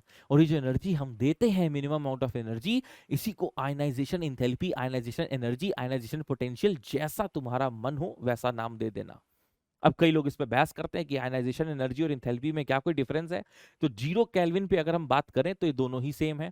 0 केल्विन के अलावा किसी टेम्परेचर टी पे बात करें तो इनमें एक रिलेशनशिप रहती है, जिसमें आपका गैस कांस्टेंट और टी और एक साथ में फैक्टर होता है, वो जुड़ जाता है। उसमें आपको ज्यादा डिटेल में नहीं जाना होता है। आयनाइजेशन पोटेंशियल बाकी एनर्जी और इंथैल्पी से कैसे डिफरेंट है? नाम सेम है, काम सेम है, यूनिट में डिफरेंस है। पोटेंशियल मतलब हम इलेक्ट्रॉन वोल्ट पे बात कर रहे हैं, एनर्जी इंथैल्पी मतलब हम kilo joule per atom, kilo joule per mole, इनमें बात कर रहे हैं, बस इतना है। तो भाई अगर इस इलेक्ट्रॉन को निकालना है, आइसोलेटेड गैसियस एटम का मतलब आइसोलेटेड मतलब अकेला, गैसियस मतलब गैस में होना चाहिए। एटम अगर गैसियस फेस में नहीं हुआ, सॉलिड फेस में हुआ, लिक्विड फेस में हुआ, और तुमने एनर्जी दे दी कि हम इलेक्ट्रॉन निकालेंगे, जैसे मान लो एक सोडियम है, सोडियम बेचारा सॉलिड स्टेट में बैठा और तुमने उसको एनर्जी दे दी, हीट दे दिया कि यार इसमें से इलेक्ट्रॉन निकलेगा, तो नहीं निकलेगा इलेक्ट्रॉन। वो जो एनर्जी है वो यूज हो जाएगी फेस चेंज होने में, यानी कि solid will converts into liquid, liquid will converts into gas, और जब तक गैस में कन्वर्ट नहीं होगा तब तक इलेक्ट्रॉन नहीं निकल सकता। पूछो क्यों? यार रीजन सिंपल है कि सॉलिड्स में सारे कंस्टिट्यूएंट पार्टिकल्स एकदम टाइटली पैक्ड होते हैं और गैस में थोड़े दूर दूर होते हैं। जो दूर दूर होते हैं तो इनके बीच में अट्रैक्शन फोर्सेस कम होते हैं, तो हीट देंगे तो इलेक्ट्रॉन आसानी से निकलेगा। तो आइसोलेटेड गैसियस एटम को जो तुम हीट देते हो, वहां से जब इलेक्ट्रॉन इजेक्ट हो जाता है, उस मिनिमम अमाउंट ऑफ एनर्जी को कहते हैं आयनाइजेशन इंथैल्पी, एनर्जी, पोटेंशियल, कुछ भी। तो आइसोलेटेड गैसियस एटम एनर्जी दी, कैटायन में कन्वर्ट हो गया। क्योंकि हम एनर्जी दे रहे हैं इसलिए ये हमेशा एंडोथर्मिक प्रोसेस होगा, हमेशा एनर्जी देंगे, और ये हमेशा एक सक्सेसिव प्रोसेस होता है। सक्सेसिव प्रोसेस का क्या मतलब है? एक एक करके ही इलेक्ट्रॉन निकाला जा सकता है। अब जैसे हम एल्यूमिनियम का एग्जांपल ले लें, तो एल्यूमिनियम 2,8,3 या 1s2 2s2 2p6 3s2 3p1, तो तुम देख रहे हो कि यार इसमें आउटर मोस्ट में 3 इलेक्ट्रॉन है। अब तुम सोचो कि एक इलेक्ट्रॉन को निकालने के लिए, जैसे मान लो for example hypothetically 100 kilo joule लग रहा है, तो दूसरे इलेक्ट्रॉन को निकालने के लिए कितना लगेगा, या तीनों को निकालने के लिए कितना लगेगा? 300 लगेगा टोटल तुम्हारे हिसाब से? नहीं नहीं नहीं, गलत। क्योंकि जब एक इलेक्ट्रॉन निकाल लेंगे तो ये कन्वर्ट हो जाएगा कैटायन में, और कैटायन में क्या होता है? एटॉमिक साइज छोटा हो जाता है, और जब एटॉमिक साइज छोटा हो जाएगा तो यानी कि वो न्यूक्लियस के पास आ जाएगा, और जब न्यूक्लियस के पास आ जाएगा तो अट्रैक्टिव फोर्सेस बहुत ज्यादा लग रहे हैं ना, तो अब ज्यादा शक्ति देनी पड़ेगी इलेक्ट्रॉन को निकालने के लिए। तो आयनाइजेशन एंथैल्पी इसका बढ़ गया ना भाई, यस और नो? अब एक इलेक्ट्रॉन और निकालने आए, एक इलेक्ट्रॉन और निकाल लिया, अब क्या हुआ? साइज और छोटा हो गया, साइज और छोटा हो गया यानी कि अट्रैक्टिव फोर्सेस और बढ़ गए, वो और ज्यादा न्यूक्लियस के करीब आ गया। अब वो न्यूक्लियस के करीब आ गया तो भैया तुम्हें और ज्यादा एनर्जी देनी पड़ेगी। भाई यहां पर हम लोग मोस्ट लूजली बाउंडेड इलेक्ट्रॉन क्यों लिखते हैं? कि भाई आउटर मोस्ट शेल से इलेक्ट्रॉन निकालना है। आउटर मोस्ट शेल में जो इलेक्ट्रॉन बैठा है वही तो मोस्ट लूजली बाउंडेड होता है किसी भी एटम में, क्योंकि वो सबसे दूर होता है न्यूक्लियस से। सबसे दूर होने का ये मतलब है कि उसमें अट्रैक्टिव फोर्सेस सबसे कम है, उसको आसानी से निकाला जा सकता है। लेकिन अगर आउटर मोस्ट शेल में 2 इलेक्ट्रॉन हो, 3 इलेक्ट्रॉन हो, तो सबको एक साथ नहीं निकाल सकते, एक एक करके ही निकालेंगे। और एक जब निकाल लेंगे तो दूसरे को निकालने के लिए हमेशा जनरली ज्यादा एनर्जी ही चाहिए, और तीसरे को निकालने के लिए उससे भी ज्यादा एनर्जी चाहिए। इसीलिए देखो, पहला इलेक्ट्रॉन निकालने के लिए IE1 एंडोथर्मिक, दूसरा इलेक्ट्रॉन निकालने के लिए यहां से M+ से ज्यादा एनर्जी लगेगी, और फिर तीसरा इलेक्ट्रॉन निकालने के लिए और भी ज्यादा लगेगी। इसलिए ये लिखा है IE3 is greater then IE2 is greater then IE1। आइए फैक्टर्स की बात करते हैं। तो जो एटॉमिक साइज होता है, आयनाइजेशन एंथैल्पी जो होता है वो एटॉमिक साइज के इनवर्सली प्रोपोर्शनल होता है। यदि एटॉमिक साइज छोटा होगा तो भाई फोर्स ऑफ अट्रैक्शन ज्यादा होगा। यस, फोर्स ऑफ अट्रैक्शन ज्यादा हुआ यानी कि ज्यादा एनर्जी देनी पड़ेगी। तो एटॉमिक साइज छोटा, फोर्स ऑफ अट्रैक्शन ज्यादा, तो ज्यादा एनर्जी देनी पड़ेगी। फिर जो समझ लो, एटॉमिक साइज छोटा तो ज्यादा एनर्जी देनी पड़ेगी। यानी कि जब हम अक्रॉस द पीरियड जाते हैं तो एटॉमिक साइज हमारा छोटा होता है। यानी कि फ्लोरीन का एटॉमिक साइज छोटा है, जैसे नियॉन को अगर हम एक्सक्लूड कर दें तो फ्लोरीन का एटॉमिक साइज छोटा है, यानी कि उसकी आयनाइजेशन एंथैल्पी उस पीरियड में सबसे ज्यादा है। न्यूक्लियर चार्ज, ये एनसी भाई समझ लो यार, एएस, एएस का मतलब तुम समझ रहे हो ना यार, हैं भावनाओं को समझ रहे हो ना, लिख देते हैं फिर भी पता चले दिक्कत हो जाए। एनसी का मतलब यहाँ पर हम न्यूक्लियर चार्ज कह रहे हैं, पता चलो पता नहीं तुम कौन कौन से नाम लिख दियो। तो nuclear charge is directly proportional to ionisation enthalpy. ये बट ऑब्वियस की बात है भाई, Z बढ़ेगा तो Z इफेक्टिव बढ़ेगा, Z इफेक्टिव बढ़ेगा तो एटॉमिक साइज डिक्रीज होगा, एटॉमिक साइज डिक्रीज होगा तो आयनाइजेशन एंथैल्पी बढ़ जाएगा। सर सिंपल भाषा में बता दो, अरे मेरे भाई न्यूक्लियर चार्ज बढ़ा, फोर्स ऑफ अट्रैक्शन बढ़ा, फोर्स ऑफ अट्रैक्शन बढ़ा तो भाई इलेक्ट्रॉन न्यूक्लियस के पास आ गया, अब ज्यादा एनर्जी देनी पड़ेगी ना इलेक्ट्रॉन को निकालने के लिए। सर शील्डिंग इफेक्ट बढ़ गया तो फोर्स ऑफ रिपल्जन बढ़ गया, फोर्स ऑफ रिपल्जन बढ़ गया तो ये दूर हो गया, एटम का साइज बढ़ गया, एटम का साइज बढ़ गया मतलब अब इलेक्ट्रॉन को आसानी से निकाला जा सकता है, तो आयनाइजेशन एंथैल्पी घट गई, कम एनर्जी में काम हो जाएगा, inversely proportional. Penetration effect, penetration का मतलब होता है टू पेनिट्रेट, अंदर की तरफ कौन ज्यादा घुसा हुआ है। पेनिट्रेशन इफेक्ट हम तभी देखते हैं जब same value of principal quantum number value होती है, जब same value of principal quantum number value यानी कि n, जैसे अगर कहीं 3s1 है और कहीं 3p1 है, तो अगर हमें इलेक्ट्रॉन निकालना है तो सबसे आसानी से इलेक्ट्रॉन 3p1 से निकलेगा। 3s1 की आयनाइजेशन एंथैल्पी ज्यादा होगी क्योंकि s न्यूक्लियस के सबसे पास है। भाई अगर ये न्यूक्लियस है, ये न्यूक्लियस है, न्यूक्लियस के सबसे पास s होता है, s के बाद p होता है, p के बाद d होता है, d के बाद f होता है। पेनिट्रेशन इफेक्ट हम लोग मेन सबशेल्स के लिए देख रहे होते हैं, तो पेनिट्रेशन इफेक्ट लागू करने का एक सिद्धांत ये याद रखना कि same principal quantum number value अगर है, ऐसा नहीं कि एक 2s और एक 2p देख रहे हो, ऐसा एक 2s है और एक 3p देख रहे हो, 2s को 2p से कंपेयर करोगे, 3s को 3p से कंपेयर करोगे, ऐसा होगा। ठीक है, तो अगर 3s और 3p है यानी कि प्रिंसिपल क्वांटम नंबर सेम है, अब तुम्हें ये कंपेयर करना है कि यार 3s में भी एक इलेक्ट्रॉन है, 3p में भी एक इलेक्ट्रॉन है, तो कहां से आसानी से निकलेगा, तो 3p में से आसानी से निकलेगा क्योंकि वो न्यूक्लियस से दूर है। न्यूक्लियस से दूर मतलब लूजली बाउंडेड, लूजली बाउंडेड मतलब आसानी से निकलेगा।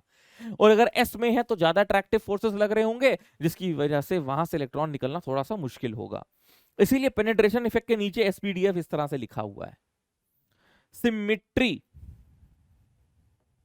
ऑफ इलेक्ट्रॉनिक कॉन्फ़िगरेशन का मतलब होता है कि यदि हाफ फिल्ड या फुल्ली फिल्ड इलेक्ट्रॉनिक कॉन्फ़िगरेशन है, मैं पीछे ही लिख देता हूं यहां पर, सिमिट्री ऑफ इलेक्ट्रॉनिक कॉन्फ़िगरेशन का मतलब होता है कि यदि कहीं पे हाफ फिल्ड या फुल्ली फिल्ड सबशेल्स आ जाएं तो वहां से इलेक्ट्रॉन निकालना बहुत मुश्किल है।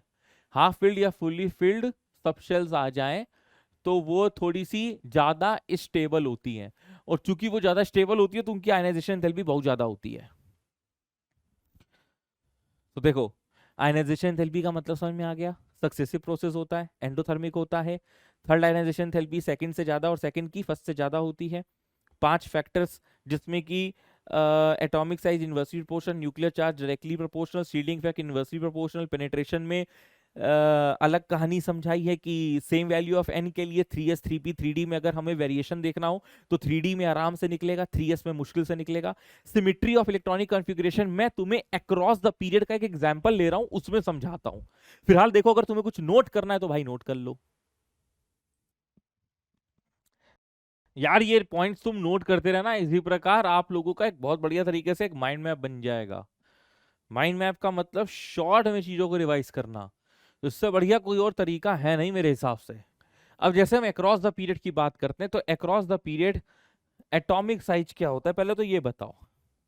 जैसे लीबे बकनॉफ, अभी नी को हटा दिया है हम लोगों ने, एटॉमिक साइज डिक्रीज करता है तो आयनाइजेशन एंथैल्पी बढ़ेगी। इसके पीछे रीजन आप समझ रहे हो कि sir atomic size is inversely proportional to ionisation enthalpy. अगर आप कह रहे हैं कि atomic size across the period decrease होता है तो आयनाइजेशन एंथैल्पी इंक्रीज करेगा, हमने कहा हाँ भैया।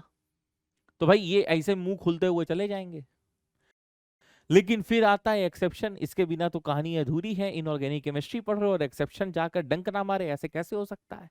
वो तो मारेगा बेटा, है ना, वो तो मारेगा। लेकिन हाँ, उस एक्सेप्शन को अगर समझा दिया जाए तो चीजों को थोड़ा संभाला जा सकता है। बोरॉन और बेरिलियम, और यहां पर बेटा ऑक्सीजन और नाइट्रोजन, इन दोनों में थोड़ा थोड़ा एक्सेप्शन झेलने को मिलता है। और वो क्यों होता है, जरा भावनाओं को समझना। अगर मैं बोरॉन देखूं तो वो है 5 और बेरिलियम देखूं तो वो है 4। बोरॉन हो गया 1s2 2s2 2p1, बेरिलियम हो गया 1s2 2s2। तो यहां पर दोनों में अगर देखा जाए तो पेनिट्रेशन इफेक्ट लग रहा है। यहां से 2s में इलेक्ट्रॉन निकालना है, यहां 2p में इलेक्ट्रॉन निकालना है। तो अब आप इस चीज को सच समझ पा रहे होगे कि मोर पेनिट्रेशन इफेक्ट कहां लग रहा है। चूंकि 2s वाला न्यूक्लियस के पास है और 2p वाला थोड़ा सा दूर है, तो यहां से इलेक्ट्रॉन निकालना मुश्किल है, यहां से इलेक्ट्रॉन निकालना आसान है। इसलिए बेरिलियम का आयनाइजेशन एंथैल्पी बोरॉन से ज्यादा होता है। अगर हम एटॉमिक साइज की मानते हैं तो वो कहता है नहीं, बोरॉन की ज्यादा होनी चाहिए। लेकिन तो एक ही फैक्टर थोड़ी ना है, बहुत सारे फैक्टर्स हैं जिसमें आयनाइजेशन एंथैल्पी डिपेंड करता है। और यदि symmetry of electronic configuration factor आ जाए तो सारे फैक्टर उसके सामने झुक जाते हैं। कहते हैं जहां पना तुसी ग्रेट हो, तोहफा कबूल करो। तो आप कबूल कर लेते हैं। 2s2 का मतलब क्या हो गया कि ये फुल्ली फिल्ड है ना। और 2p1 का मतलब क्या हो गया, ना हाफ फिल्ड है ना फुल फिल्ड है। सबशेल की बात कर रहा हूं, एज अ सबशेल की बात कर रहा हूं। तो इसका मतलब 2s2 ये ज्यादा स्टेबल है। ये अगर ज्यादा स्टेबल है तो उसकी आयनाइजेशन एंथैल्पी ज्यादा होगी, इसलिए बी ज्यादा है। वही चीज हम नाइट्रोजन के रिस्पेक्ट पे भी देख लेते हैं, है ना। नाइट्रोजन के रिस्पेक्ट पे देखें बेटा, नाइट्रोजन और ऑक्सीजन।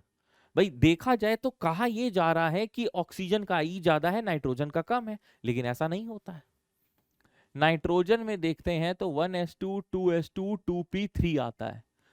और अगर हम ऑक्सीजन की बात करते हैं तो 1s2 2s2 2p4 आता है। तो 2p3 का मतलब हो गया half field electronic configuration, 2p4 का मतलब ना हाफ फील्ड है ना फुल फील्ड है। अब यहां पे पेनेट्रेशन नहीं लगेगा, ठीक है, यहां पेनेट्रेशन नहीं लगेगा। तो चूंकि 2p3 मोर स्टेबल है because of its half field electronic configuration, तो यहां से इलेक्ट्रॉन निकालना मुश्किल होगा, यानी कि इसकी आयनाइजेशन एंथैल्पी ज्यादा होगी। तो ये दो एक्सेप्शन के समझ में आ गए। ये था एक्सपेक्टेड वेरिएशन, ये था एक्चुअल वेरिएशन। सेम चीज थर्ड पीरियड में आएगी। बोरॉन के नीचे एल्यूमिनियम आता है। एल्यूमिनियम क्या होता है, 1s2 2s2 2p6 3s2 3p1। Magnesium क्या होता है, 3s2। अब आप खुद सोच कर देख लो, पेनिट्रेशन इफेक्ट इन दोनों में से कहां लगेगा। भाई इसमें 3s है तो यहां से इलेक्ट्रॉन निकालना मुश्किल है, यहां से इलेक्ट्रॉन निकालना आसान है। ये फुल्ली फिल्ड है, ये ज्यादा स्टेबल है, इसकी आयनाइजेशन एंथैल्पी ज्यादा है। तो जैसी कहानी बेरिलियम और बोरॉन में है वैसी कहानी एल्यूमिनियम और मैग्नीशियम में है। सिमिलरली सल्फर एंड फॉस्फोरस में भी यही चीज हो रही होगी। जैसे नाइट्रोजन ऑक्सीजन का केस था वैसे सल्फर फॉस्फोरस का है। भाई सल्फर में क्या है, ये आपका आता है 3s2 3p4, और फॉस्फोरस में क्या आता है 3p3। तो यहां पेनिट्रेशन तो नहीं लग सकता, क्यों, क्योंकि सबशेल सेम है ना यार। सबशेल सेम होगी ना, पीपी हो गया, तो यहां पेनिट्रेशन वाली बात नहीं आएगी।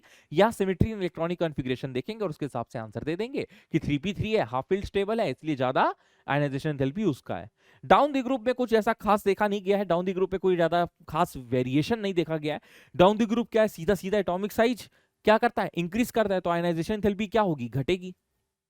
लेकिन फिर एक्सेप्शन नाम की एक चीज होती है, तो ये जेई स्पेशल है, एक्सेप्शनल केस ऑफ ग्रुप 13, और ये एनसीईआरटी का एक मुख्य क्वेश्चन भी है। तो ये आयनाइजेशन एंथैल्पी की वैल्यूज दी हुई हैं, और ये बेटा ग्रुप 13 के एलिमेंट्स हैं। जैसे हम लोगों ने अभी एटॉमिक साइज में भी ग्रुप 13 की चर्चा करी थी, ट्रांजिशन कॉन्ट्रैक्शन को लेकर। अब यहां पे बेटा माजरा ये है, इसको पहले याद करने का तरीका समझ लो शॉर्ट ट्रिक से।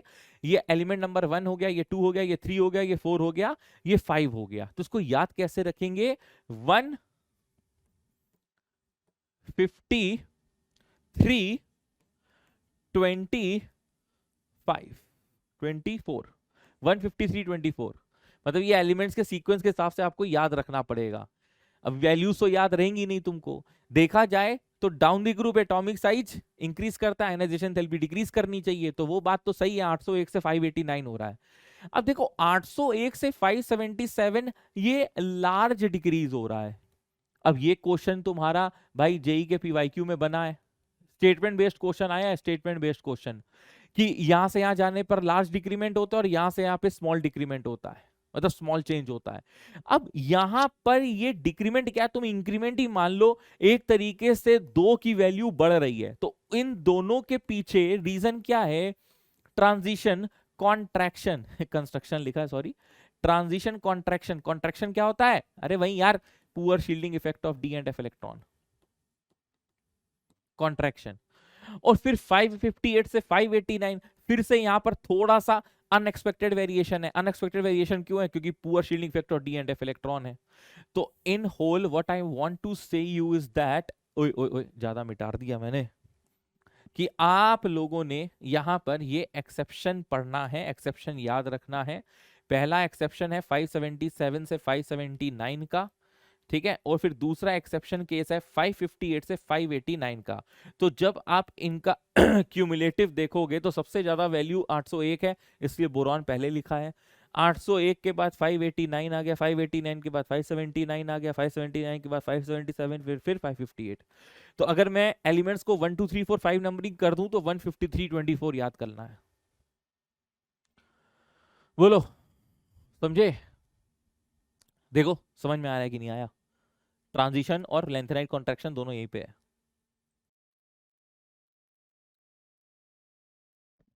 अच्छा यार, एक साथ एक बार इतना सारा कंटेंट पढ़ाने में भी ना मेहनत तो बहुत लगती है, और तुमको इस साथ पढ़ने में भी बहुत ज्यादा लग रही होगी, है ना? कैसा लग रहा है अभी तक? मजा आ रहा है कि नहीं आ रहा है? ये कमेंट बॉक्स में जरूर बता देना, क्योंकि ये तुम्हारा जो कमेंट होता है वही हम टीचर्स के लिए मोटिवेशन होता है, वही पता चलता है ना। हमने तो पढ़ा दिया एक कमरे में बैठकर, हमारे सामने तो सिर्फ कैमरा था, हमने तो सिर्फ इमेजिन किया था कि तुम मेरे सामने बैठे हो, तुम मेरे को सुन रहे हो, तुम नोट्स में ध्यान दे रहे हो, तुम नोट्स बना रहे हो, मेहनत कर रहे हो, तुम्हें सब समझ में आ रहा है, ऐसा एज्यूम करके हम लोग पढ़ा रहे होते हैं। लेकिन असली तो तुम्हारे कमेंट्स हमको बताते हैं कि हाँ भैया हमारी मेहनत क्या रंग लाई है। ठीक है, तो आई होप अभी तक हर चीज एकदम क्लियर होगी, जस्टिफाइड होगी, सब समझ में आ रही होगी। कुछ चीजें कम ज्यादा होंगी तो वो बेटा परेशान ना होना, कि देखो किसी किसी टीचर का एक अलग अलग तरीका रहता है। कोई चीज मान लो किसी टीचर ने पीरियोडिक में पढ़ा दी, तो वही टीचर वो चीज बॉन्डिंग में पढ़ा सकता है, या पी ब्लॉक में पढ़ा सकता है, या एस ब्लॉक में पढ़ा सकता है। कवर सब कुछ होगा, कवर सब कुछ होगा। जैसे मैं जो हूं एनसीईआरटी को फॉलो अप करके जरूर चलता हूं, क्योंकि लास्ट के 4-5 साल के अगर पेपर उठाकर देख लो तो जेई मेंस एनटीए चीख चीख कर कह रहा है तुम कुछ भी कर लो, कितनी भी हाई से हाई लेवल की किताब पढ़ लो, मैं पेपर जेई मेंस का एनसीईआरटी बेस्ड ही दूंगा। तो एडवांस में क्या होता है सर? एडवांस और एडवांस, एडवांस का हवा बना लो तुम ऐसा करो, तुम हवा बना लो और कुछ ना करो।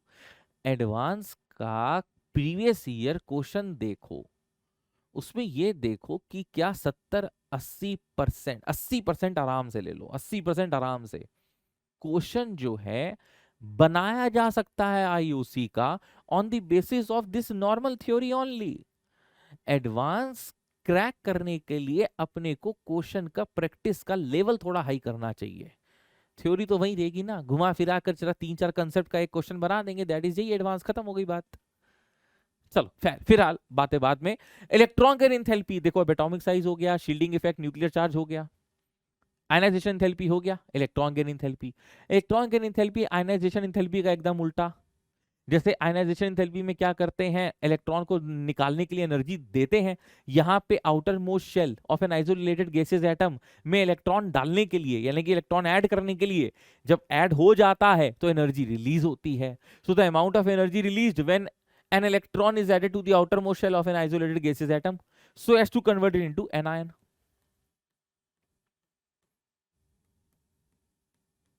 So as to convert it into anion, जो कि गैसियस स्टेट में ही होगा। अब जब पहली बार इलेक्ट्रॉन किसी गैसियस एटम में आता है, तो एनायन बनाता है, तो जेनरली इट इज एक्सोथर्मिक, क्योंकि एनर्जी रिलीज होगी। एनर्जी रिलीज क्यों हो रही है भाई? देखिए, जैसे आउटर मोस्ट शेल है, ये इलेक्ट्रॉन है, ये ऐसे ताली बजी, गर्माहट महसूस हुई, थप्पड़ मार लो, ये तुम्हारा जो गाल है ये आउटर मोस्ट शेल है, ये इलेक्ट्रॉन है, ये आया चिपका, आई गर्माहट महसूस हुई, भाई एसोसिएशन होगा, एनर्जी तो रिलीज होएगी ना यार, इसमें कौन सी नई बात है? तो जनरली एक्सोथर्मिक है। ये बात जनरली क्यों लगा दिया आपने? कुछ लोचा है क्या? हाँ भाई, बिना लोचा के कहाँ आईओसी होगी? लोचा इन केसेस में है कि कभी कभार वो एंडोथर्मिक भी है। एंडोथर्मिक मतलब हमें जबरदस्ती एनर्जी प्रोवाइड करवानी पड़ रही है कि इलेक्ट्रॉन तुम जाकर इस एटम पे बैठो। जैसे उसमें कौन से केसेस आएंगे? जो स्टेबल एटम्स होंगे। अब जैसे इनर्ट गैसेस है, ग्रुप 18 नोबल गैसेस, हीना और करीना का जेरोक्स रंगीन, वो यार स्टेबल है ना, वो लेना चाहते हैं ना वो इलेक्ट्रॉन देना चाहते हैं। अच्छा, देने की बात तो अभी छोड़ दो, लेने की बताओ, क्योंकि हम इलेक्ट्रॉन गेन इंथैल्पी पढ़ रहे हैं। तो भैया लेने में ऐसा है कि जब वो स्टेबल है तो वो लेना नहीं चाहते हैं, सीधी सीधी बात है। हम इलेक्ट्रॉन ले या दें क्यों? ताकि हम स्टेबल बने। पर हम तो स्टेबल है ना, हम क्यों इलेक्ट्रॉन लेंगे? तो अगर हम जबरदस्ती इलेक्ट्रॉन उसके ऊपर थोपेंगे कि नहीं तुम जाओ, तो हमें एनर्जी देनी पड़ेगी, और अगर देनी पड़ेगी तो वो फिर प्रोसेस एंडोथर्मिक होगा, क्योंकि हम एनर्जी दे रहे हैं। नाइट्रोजन ले लो, नोबल गैसेस नाइट्रोजन। अब नाइट्रोजन ही लिखा है मैंने, ग्रुप 15 नहीं लिखा है, क्योंकि नाइट्रोजन के नीचे जो फास्फोरस होता है उसका एटॉमिक साइज बड़ा होता है, उसके पास वैलेंस डी ऑर्बिटल्स होते हैं, सबशेल्स होते हैं, जिसमें इलेक्ट्रॉन एक्यूमुलेट हो सकता है, आने वाला इलेक्ट्रॉन आ सकता है। लेकिन नाइट्रोजन का स्मॉल साइज होता है, 2p3 होता है, स्टेबल होता है, उसके पास वेकेंट डी ऑर्बिटल नहीं होता है। तो भैया नाइट्रोजन पर चाहत, नॉन मेटल है, non metal nitrogen non metal है, तो आदमी के अंदर ये चाहत आती है, अरे नॉन मेटल इलेक्ट्रॉन तो लेगा, नहीं लेगा, नहीं लेगा, नहीं है चाहत उसकी, 2p3 है, हाफ फिल्ड स्टेबल है वो, उसे कोई जरूरत नहीं है। हाँ तुम अगर देना चाहते हो, क्योंकि N3 माइनस नाम की चीज बनती है ना नाइट्राइड, तो वो कैसे बनी? हमने हमने एनर्जी दी है, इलेक्ट्रॉन की एंथैल्पी वहां पे पॉजिटिव हो गई, एंडोथर्मिक प्रोसेस हो गया। किसी भी एनायन या सेकंड इलेक्ट्रॉन गेन इंथैल्पी को भी देखोगे तो उस एंडोथर्मिक प्रोसेस होगा। ये सर एनायन या सेकंड इलेक्ट्रॉन गेन इंथैल्पी का क्या मतलब है? देख भाई, जिस तरह से तूने सक्सेसिव आयनाइजेशन इंथैल्पी पढ़ी थी, उसी तरीके से सक्सेसिव इलेक्ट्रॉन गेन इंथैल्पी भी होती है। सक्सेसिव इलेक्ट्रॉन गेन इंथैल्पी, ये क्या बला है? ये क्या बला है सर? यार ये ऐसा है कि अगर ऑक्सीजन है, ऑक्सीजन को तुमने एक इलेक्ट्रॉन दिया, ये O माइनस में कन्वर्ट हो गया, इसकी जो इलेक्ट्रॉन गेन इंथैल्पी हम लोगों ने रीडिंग देखी, फर्स्ट वो -141 आई, हम लोगों ने कहा हाँ अच्छी बात है, बढ़िया है। लेकिन फिर अब इसी O माइनस में तुमने एक इलेक्ट्रॉन फिर से ऐड करने की कोशिश करी, तो ये O2 माइनस तो बन गया, लेकिन यहां पर यार हमको ना एनर्जी देनी पड़ रही थी, यानी कि ये प्लस का कुछ 700 टाइम्स था। तो ऐसा क्यों हुआ?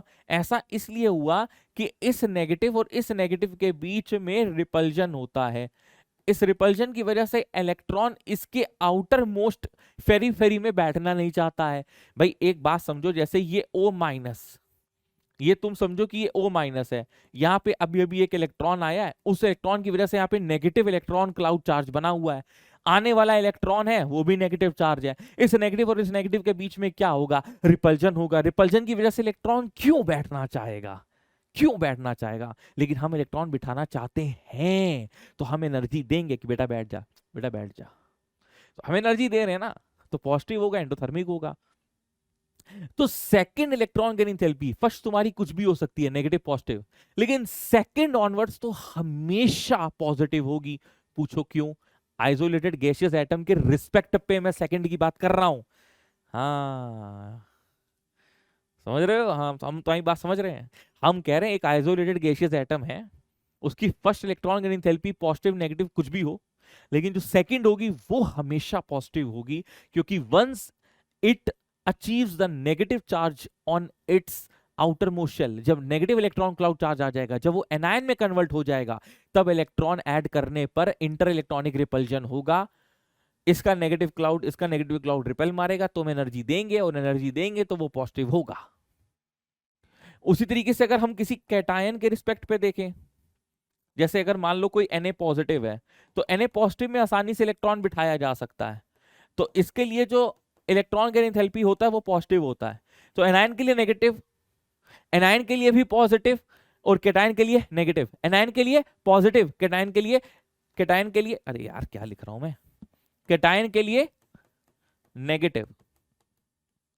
क्या कह रहे हो आप, कंफ्यूज कर रहे हो। अरे अरे सुनो सुनो सुनो, कभी कभार हमारी भी जीभ थरथरा जाती है। देखो होता क्या है कि एनायन था, एनायन में एक इलेक्ट्रॉन डाल रहे थे, इसका नेगेटिव नेगेटिव एक दूसरे को रिपेल मार रहा था, तो इलेक्ट्रॉन बैठना नहीं चाह रहा था। यार ये O माइनस है, ये O माइनस है, ये एक इलेक्ट्रॉन है, ये आया आया आया आया, आई नहीं नहीं नहीं नहीं नहीं जाना नहीं जाना, आया आया आया, नहीं नहीं मम्मी मम्मी मम्मी मम्मी नहीं बैठ पा रहा। हमने कहा अरे बैठ, ये मैंने एनर्जी दी। अब क्या है, कैटायन पे आओ। कैटायन मतलब पॉजिटिव, जैसे Na पॉजिटिव है। पॉजिटिव का मतलब क्या है, वो इलेक्ट्रॉन का प्यासा है, वो इलेक्ट्रॉन का भूखा है। पॉजिटिव मतलब वो माइनस को तो अट्रैक्ट करेगा अपनी तरफ कि आओ भाई आओ आओ। तो इलेक्ट्रॉन इसके आउटर मोशन में जब बैठेगा तो आराम से बैठेगा, एकदम शानदार तरीके से चिपकेगा, इसे पछाक एनर्जी रिलीज होगी, नेगेटिव होगी, इलेक्ट्रॉन गेन एंथैल्पी नेगेटिव होगी। कैटायन की इलेक्ट्रॉन गेन एंथैल्पी नेगेटिव होगी, एनायन की इलेक्ट्रॉन गेन एंथैल्पी पॉजिटिव होगी। इलेक्ट्रॉन गेन एंथैल्पी के फैक्टर्स की अगर बात करें तो इनवर्सली प्रोपोर्शनल होता है एटॉमिक साइज, जिसमें कोई नई बात नहीं है। आपकी आयनाइजेशन एंथैल्पी देख लो, इलेक्ट्रॉन गेन एंथैल्पी देख लो, सभी कुछ inversely proportional to atomic size है। And directly proportional to nuclear charge, यानी कि जितना ज्यादा न्यूक्लियर चार्ज होगा उतनी आसानी से वो आउटर मोस्ट इनकमिंग इलेक्ट्रॉन को अपनी तरफ घसीटेगा, जितनी तेजी से घसीटेगा उतनी ज्यादा एनर्जी रिलीज होगी।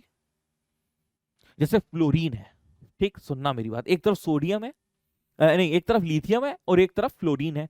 अक्रॉस द पीरियड की ही बात कर लेते हैं यार, ऐसी क्या बात है। ये +3 है, ये +9 है। इसकी इलेक्ट्रॉन गेन एंथैल्पी -320 करके कुछ होती है और इसकी कुछ -73 या 83 करके कुछ होती है। डिफरेंस देख लो।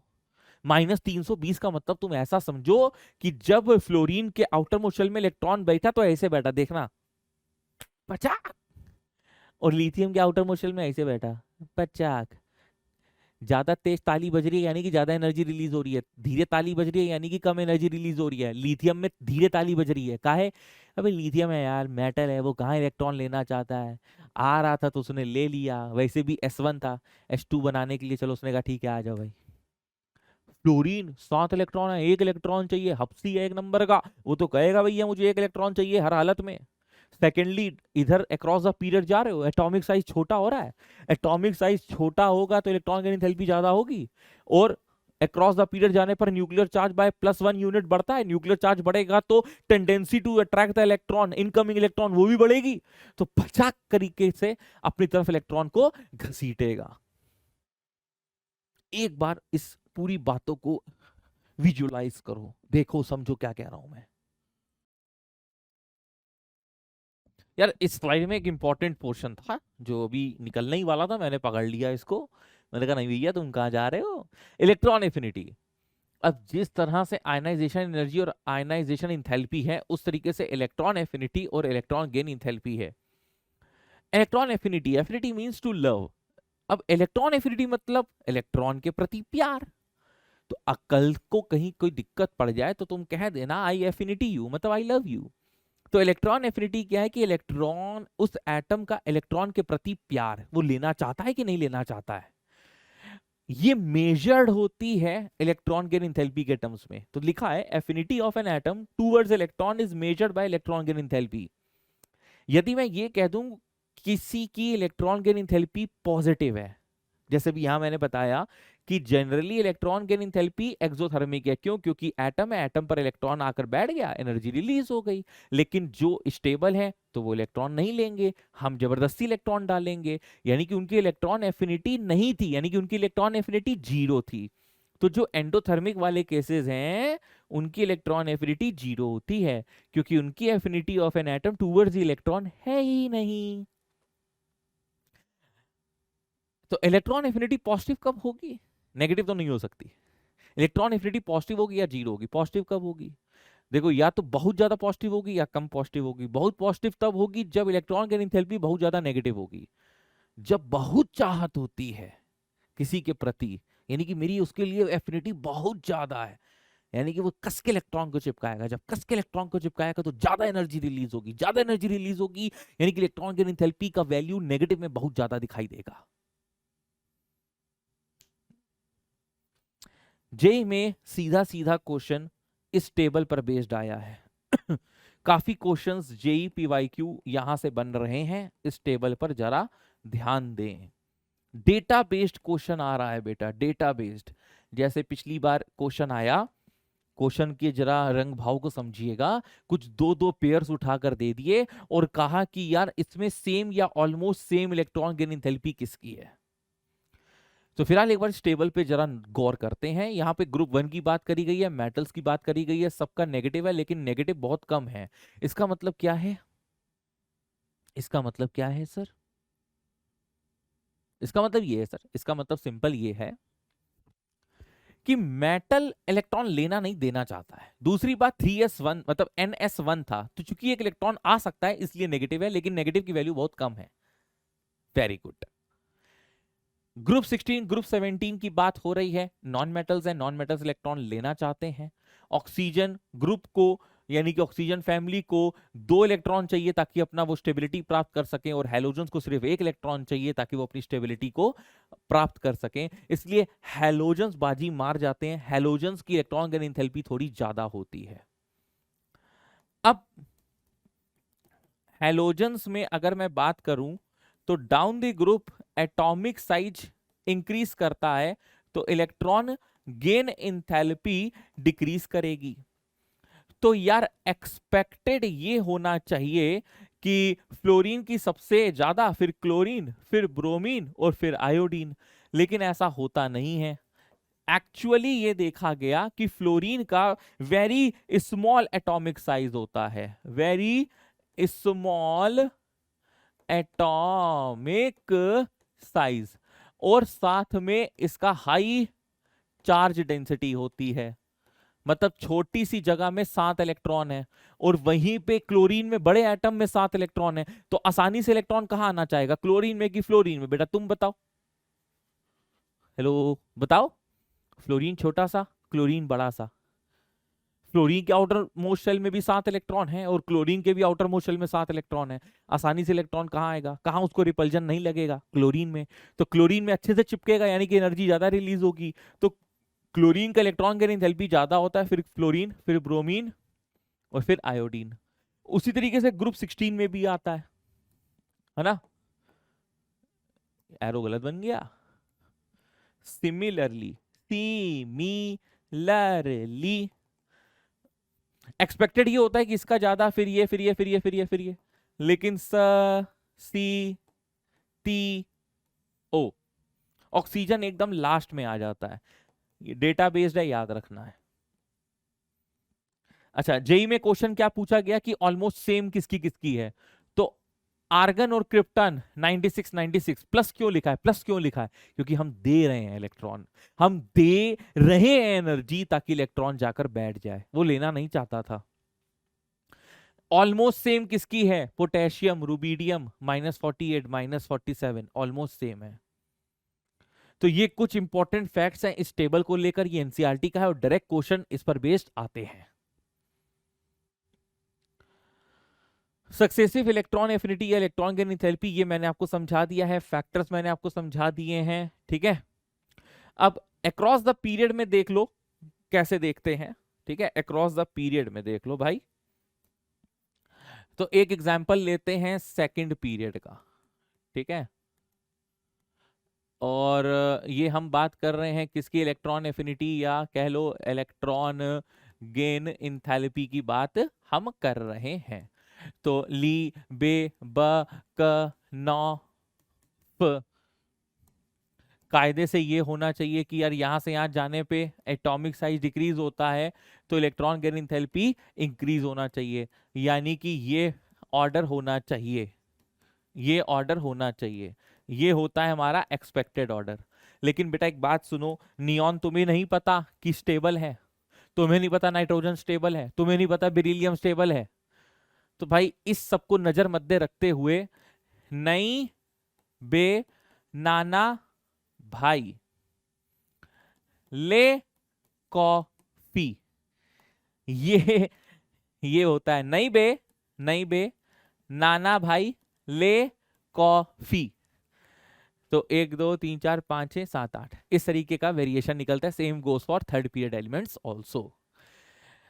तो यहीं पे ये वेरिएशन भी लिखा हुआ है, नई बे नाना भाई ऐसे करके, और across the period down the group की बात करी गई है। रिलेशनशिप बिटवीन आई एंड ये क्या होता है?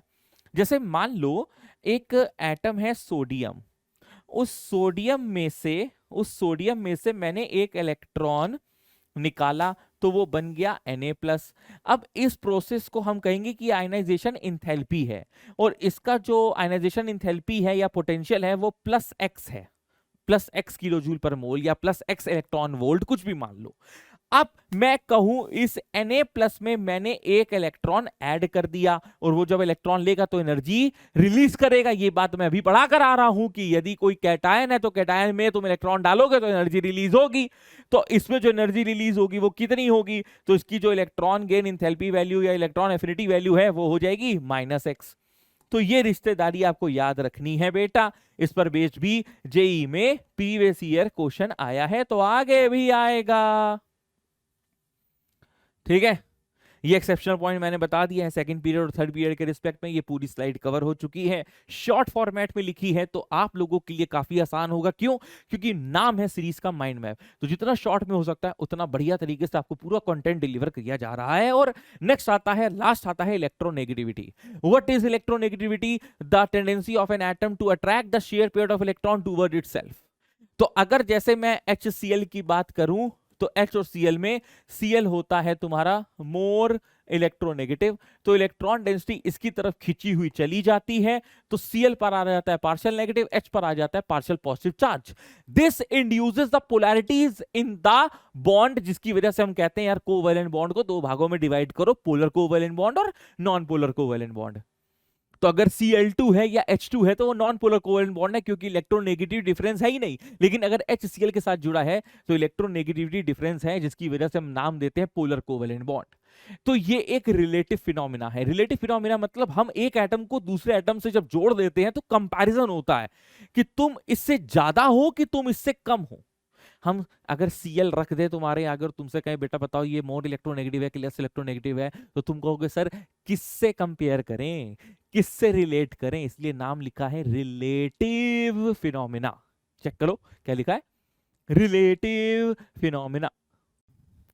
रिलेटिव फिनोमिना, ये चीज आपको समझ में आ गया है ना। रिलेटिव फिनोमिना, इसकी कोई यूनिट नहीं है। जैसे अभी आयनाइजेशन इंथैल्पी देख लो, इलेक्ट्रॉन गेन इंथैल्पी देख लो, जूल, किलो जूल, कैलोरी, इनमें ये लोग डिनोट किए जा सकते हैं, इलेक्ट्रॉन वोल्ट पे डिनोट किया जा सकता है, लेकिन it is a unitless property. For noble gas we consider the electronegativity equal to 0, क्योंकि ये किसी के साथ एटम किसी के साथ बॉन्ड बनाएगा नहीं और मॉलिक्यूल नहीं बनेगा, तो इलेक्ट्रोनेगेटिविटी का टेंडेंसी कहां से ले आओगे? फैक्टर्स पे बात करें, directly proportional to Z effective.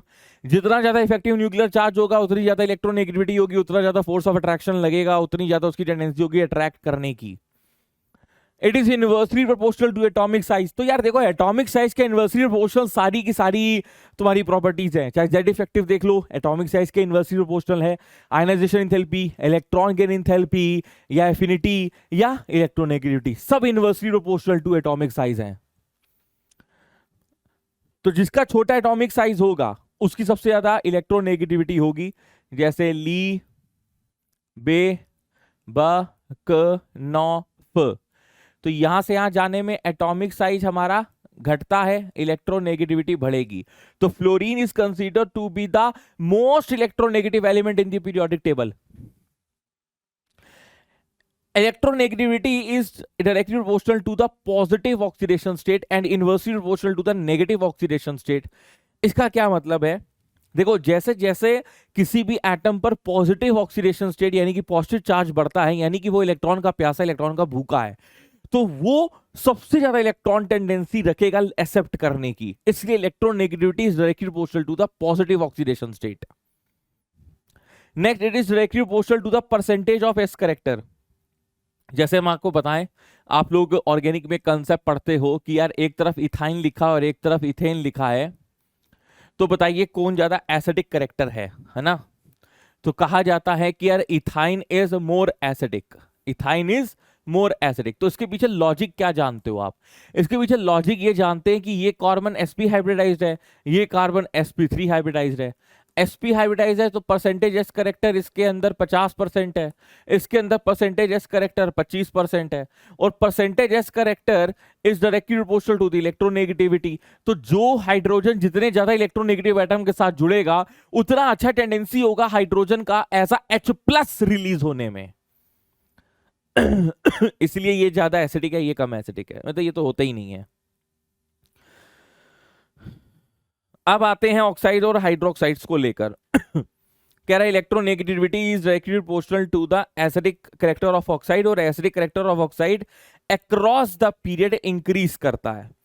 Acidic character of oxide is directly proportional to electronegativity. अच्छा, इस चीज को हम ऐसा करते हैं आसान भाषा में आपको ऐसे समझाते हैं।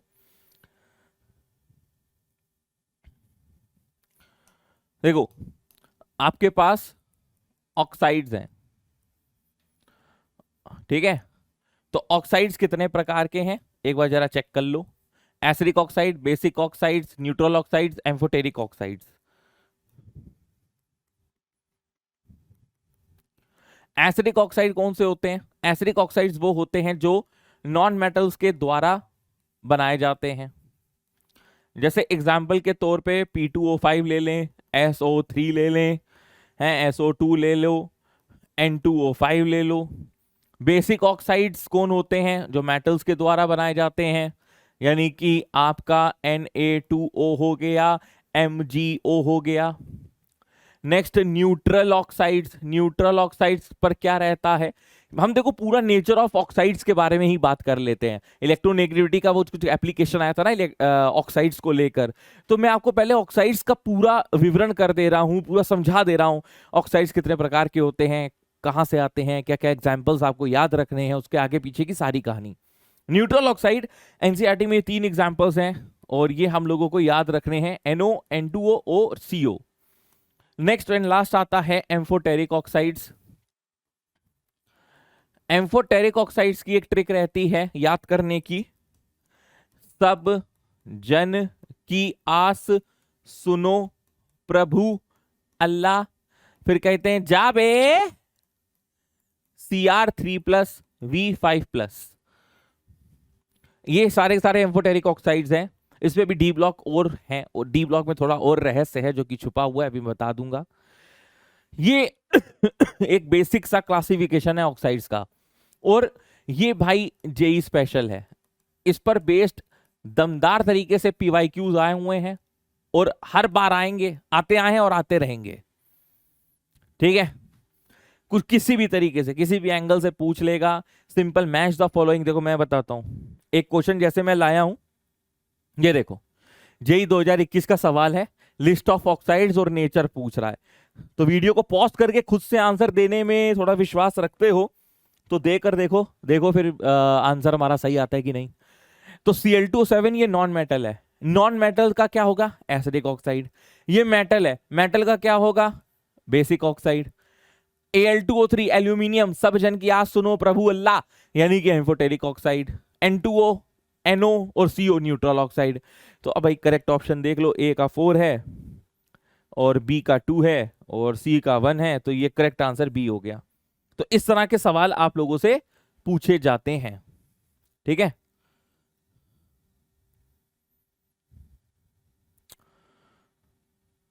दूसरी बात यह है ऑक्साइड्स को लेकर, acidic character of oxide increases across the period, जैसे जैसे इलेक्ट्रोनेगेटिविटी बढ़ती है। ये पीछे लिखा था ना यहां पे, acidic character is directly proportional to electronegativity, across the period electronegativity बढ़ती है, यानी कि नॉन मेटालिक करेक्टर बढ़ता है।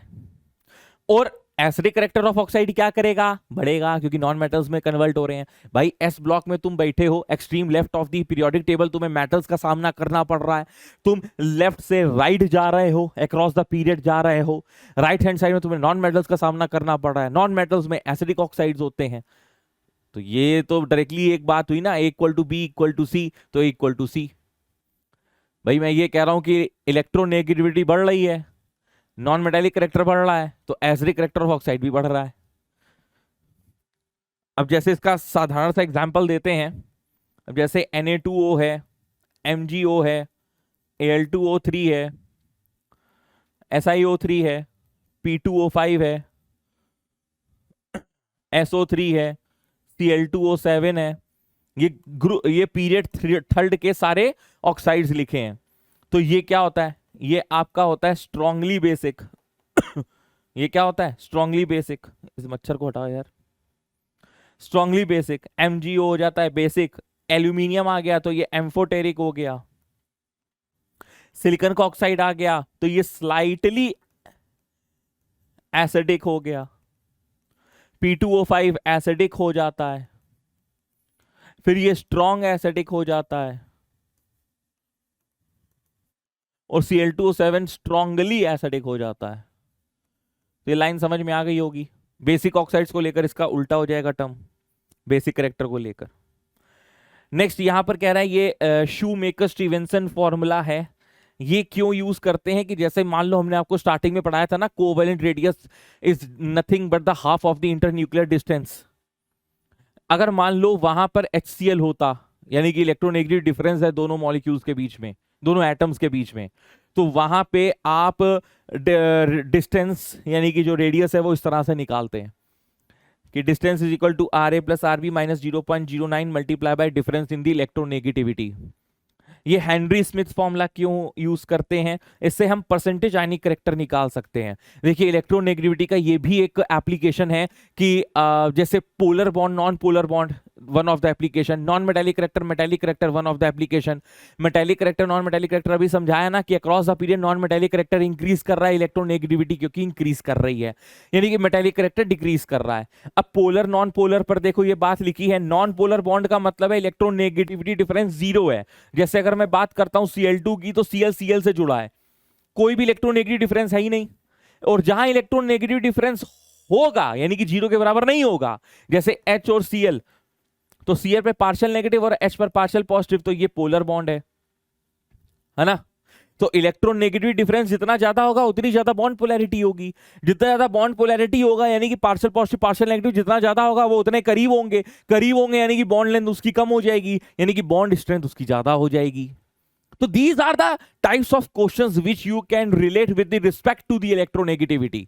और जैसे मैंने कहा कि परसेंटेज आयनिक करेक्टर, देखो ये मैं केमिकल बॉन्डिंग में बताऊंगा आपको, क्योंकि इसके बाद वाला लेक्चर आने वाला है कि फजान रूल ये कहता है कि no bond is 100% ionic, some covalent character always exist between them. NaCl pure 100% ionic compound नहीं है, ये भ्रम है तुम्हारा।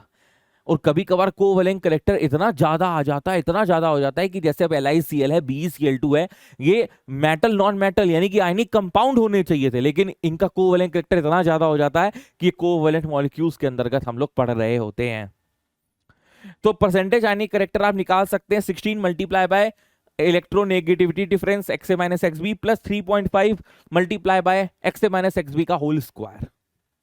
हालांकि इन फॉर्मूलेस की ज्यादा जरूरत अभी तक जेईई मेंस में पड़ी नहीं है, बट स्टिल जो चीजें रेलिवेंट है, जो चीजें पढ़ानी चाहिए वो मैंने आपको बताई हैं।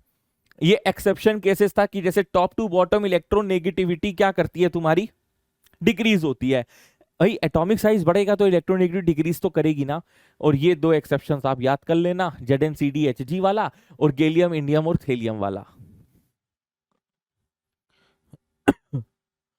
अब आते हैं डेवलपमेंट ऑफ पीरियोडिक टेबल। तो डॉबर ने ट्राइड में ये कहता है कि जो मिडिल एलिमेंट का जो एटॉमिक वेट होता है वो एवरेज होता है रेस 2 का। कहने का मतलब ली नाक सोडियम का एटॉमिक वेट इन दोनों के एवरेज के बराबर होगा। का सर बा स्ट्रोंशियम का जो कि मिडिल एलिमेंट है इन दोनों के एवरेज होगा।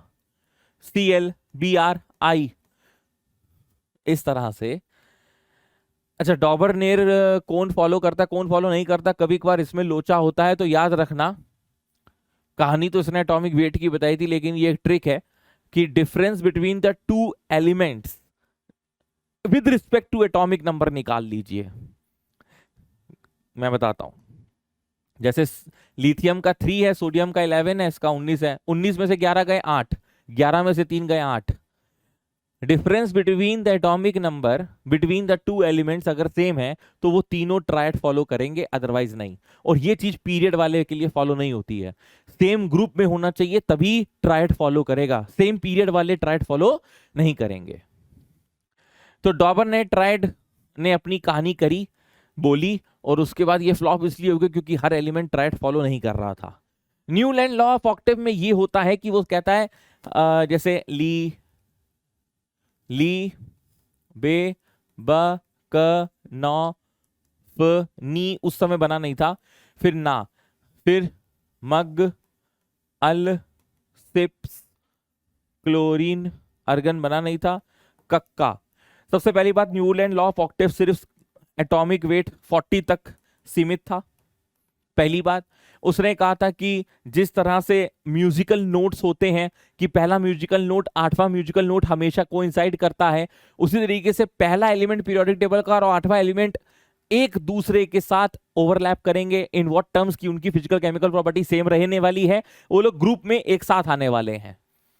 तो इसने कहा कि देखो ये सारे गा मा पा धा नी सा, यानी कि लिथियम के नीचे सोडियम आएगा। So he arranged the element according to its increasing atomic weight and first element and 8 element are grouped together. But Newland का डिसएडवांटेज ये है कि एटॉमिक वेट 40 से ऊपर ये लागू ना हो पाया। और फिर जब राम के साइंटिस्ट ने नोबल गैसेस का खोज किया, डिस्कवरी करी, तो भाई जी नियॉन बन गया 8th एलिमेंट, और नियॉन और लिथियम को एक ग्रुप में नहीं रखा जा सकता। नियॉन की मतलब जो नोबल गैसेस की प्रॉपर्टीज है हम सब जानते हैं, वो एकदम अलग ही है, अलग ही लेवल पे है वो।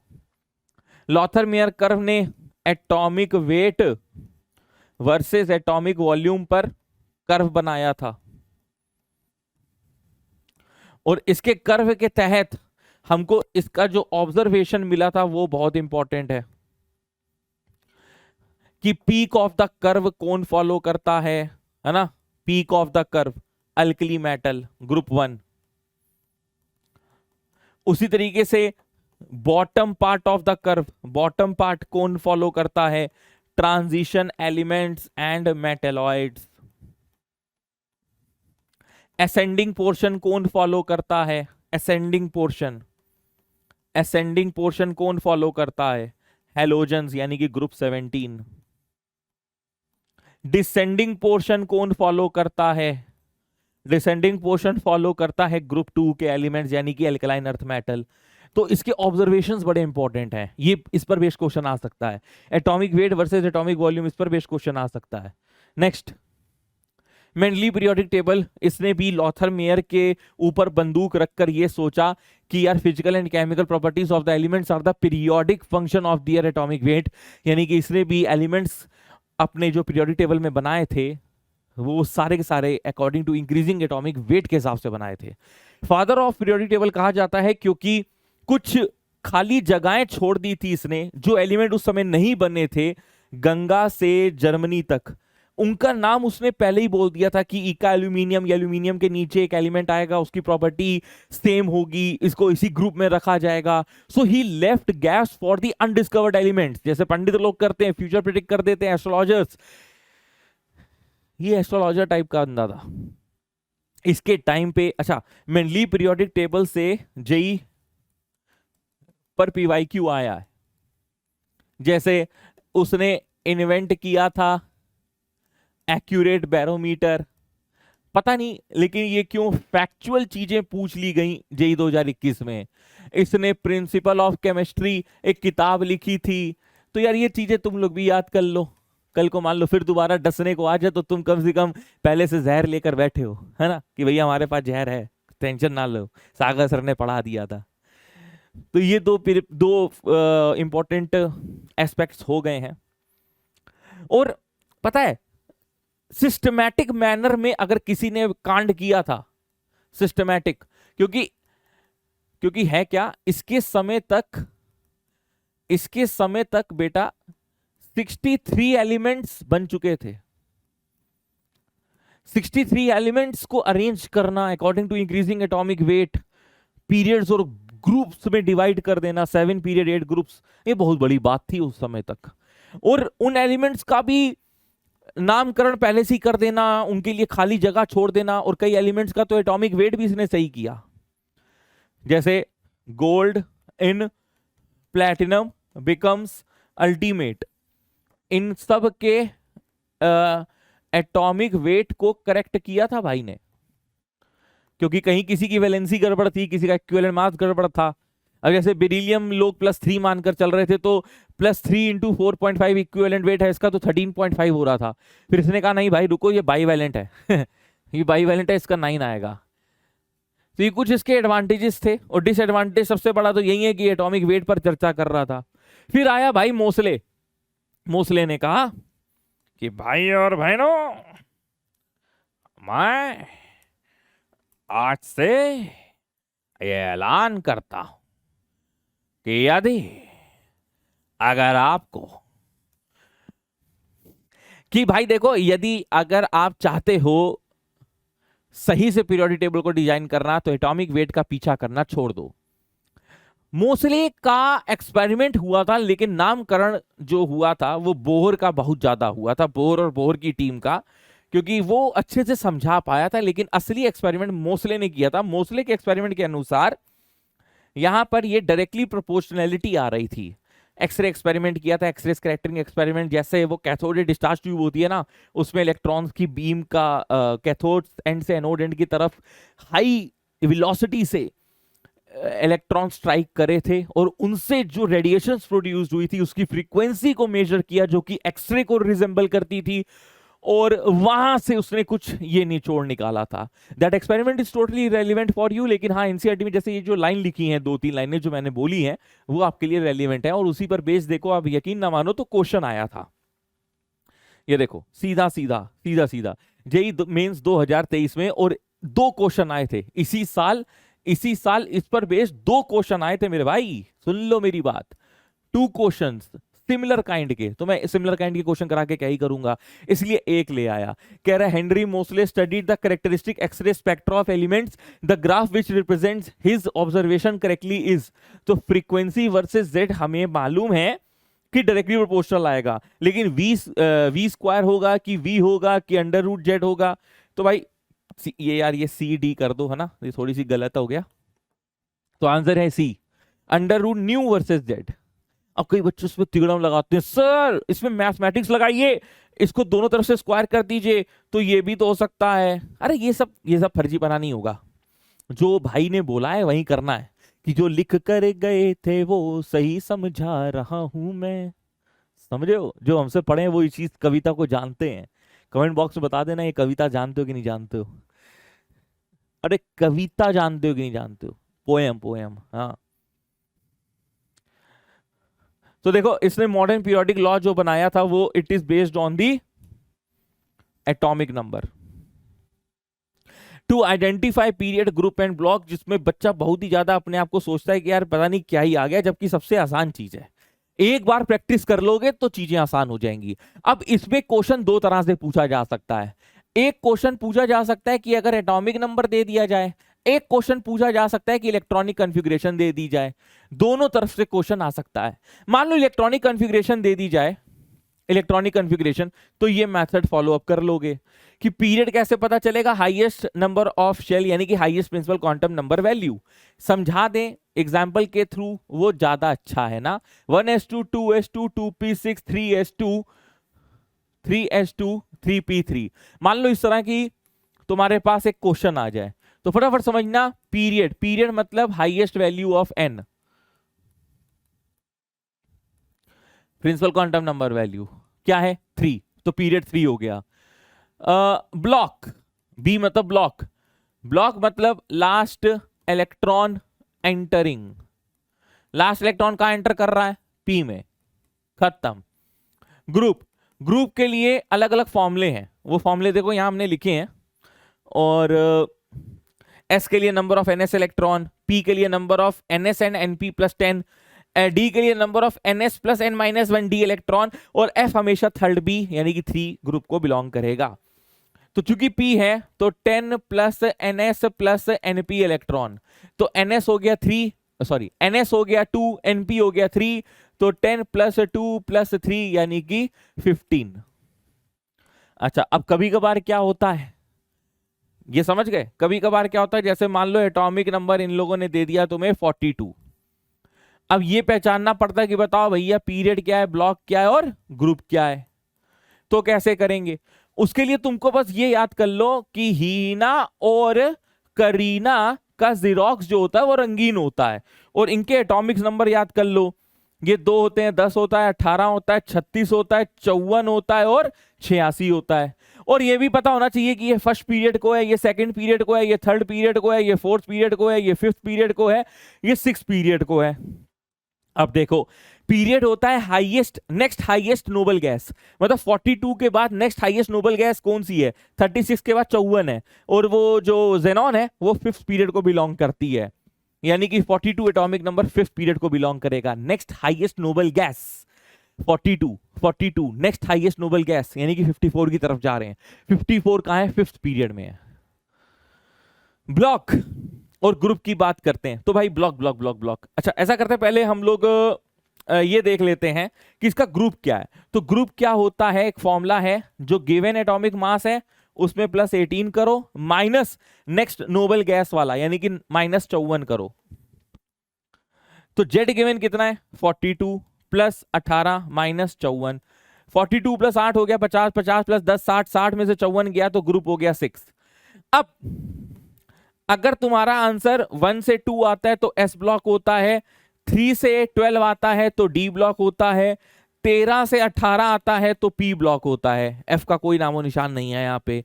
तो यहां पर जैसे ग्रुप है वो 6 आया है, 6 आता है डी ब्लॉक के अंदर। समझ गए? आगे बढ़ते हैं। नेक्स्ट एटॉमिक नंबर 53 है। इलेक्ट्रॉनिक कॉन्फ़िगरेशन के थ्रू और एटॉमिक नंबर के थ्रू दोनों जो प्रोसीजर मैंने समझाया करके देखना, आंसर मैच करना आ रहा है कि नहीं आ रहा है, क्योंकि क्वेश्चन आएगा। अब इस पर बेस्ड इस तरह के क्वेश्चन आ सकते हैं कि IUPAC सिंबल बताओ एटॉमिक नंबर 119 का। तो 1 का मतलब होता है अन, 1 का मतलब होता है अन, फिर 9 का मतलब होता है इन। तो अन, अन, इनियम, और इन सब के पहले डिजिट्स सिंबल बना देते हैं, ये UUE UUE UUE। ये देख भाई, और इस तरह के क्वेश्चन बहुत बार आए हैं। 19 से लेकर 24 तक क्वेश्चंस उठा लेना, प्रीवियस ईयर क्वेश्चंस देख लेना, बहुत बार आए हैं। और ये चीज मैंने अभी बताई भी नहीं थी तो मैंने बता दी। अब जैसे मान लो 114 आता तो अन, अन क्वाडियम हो जाता।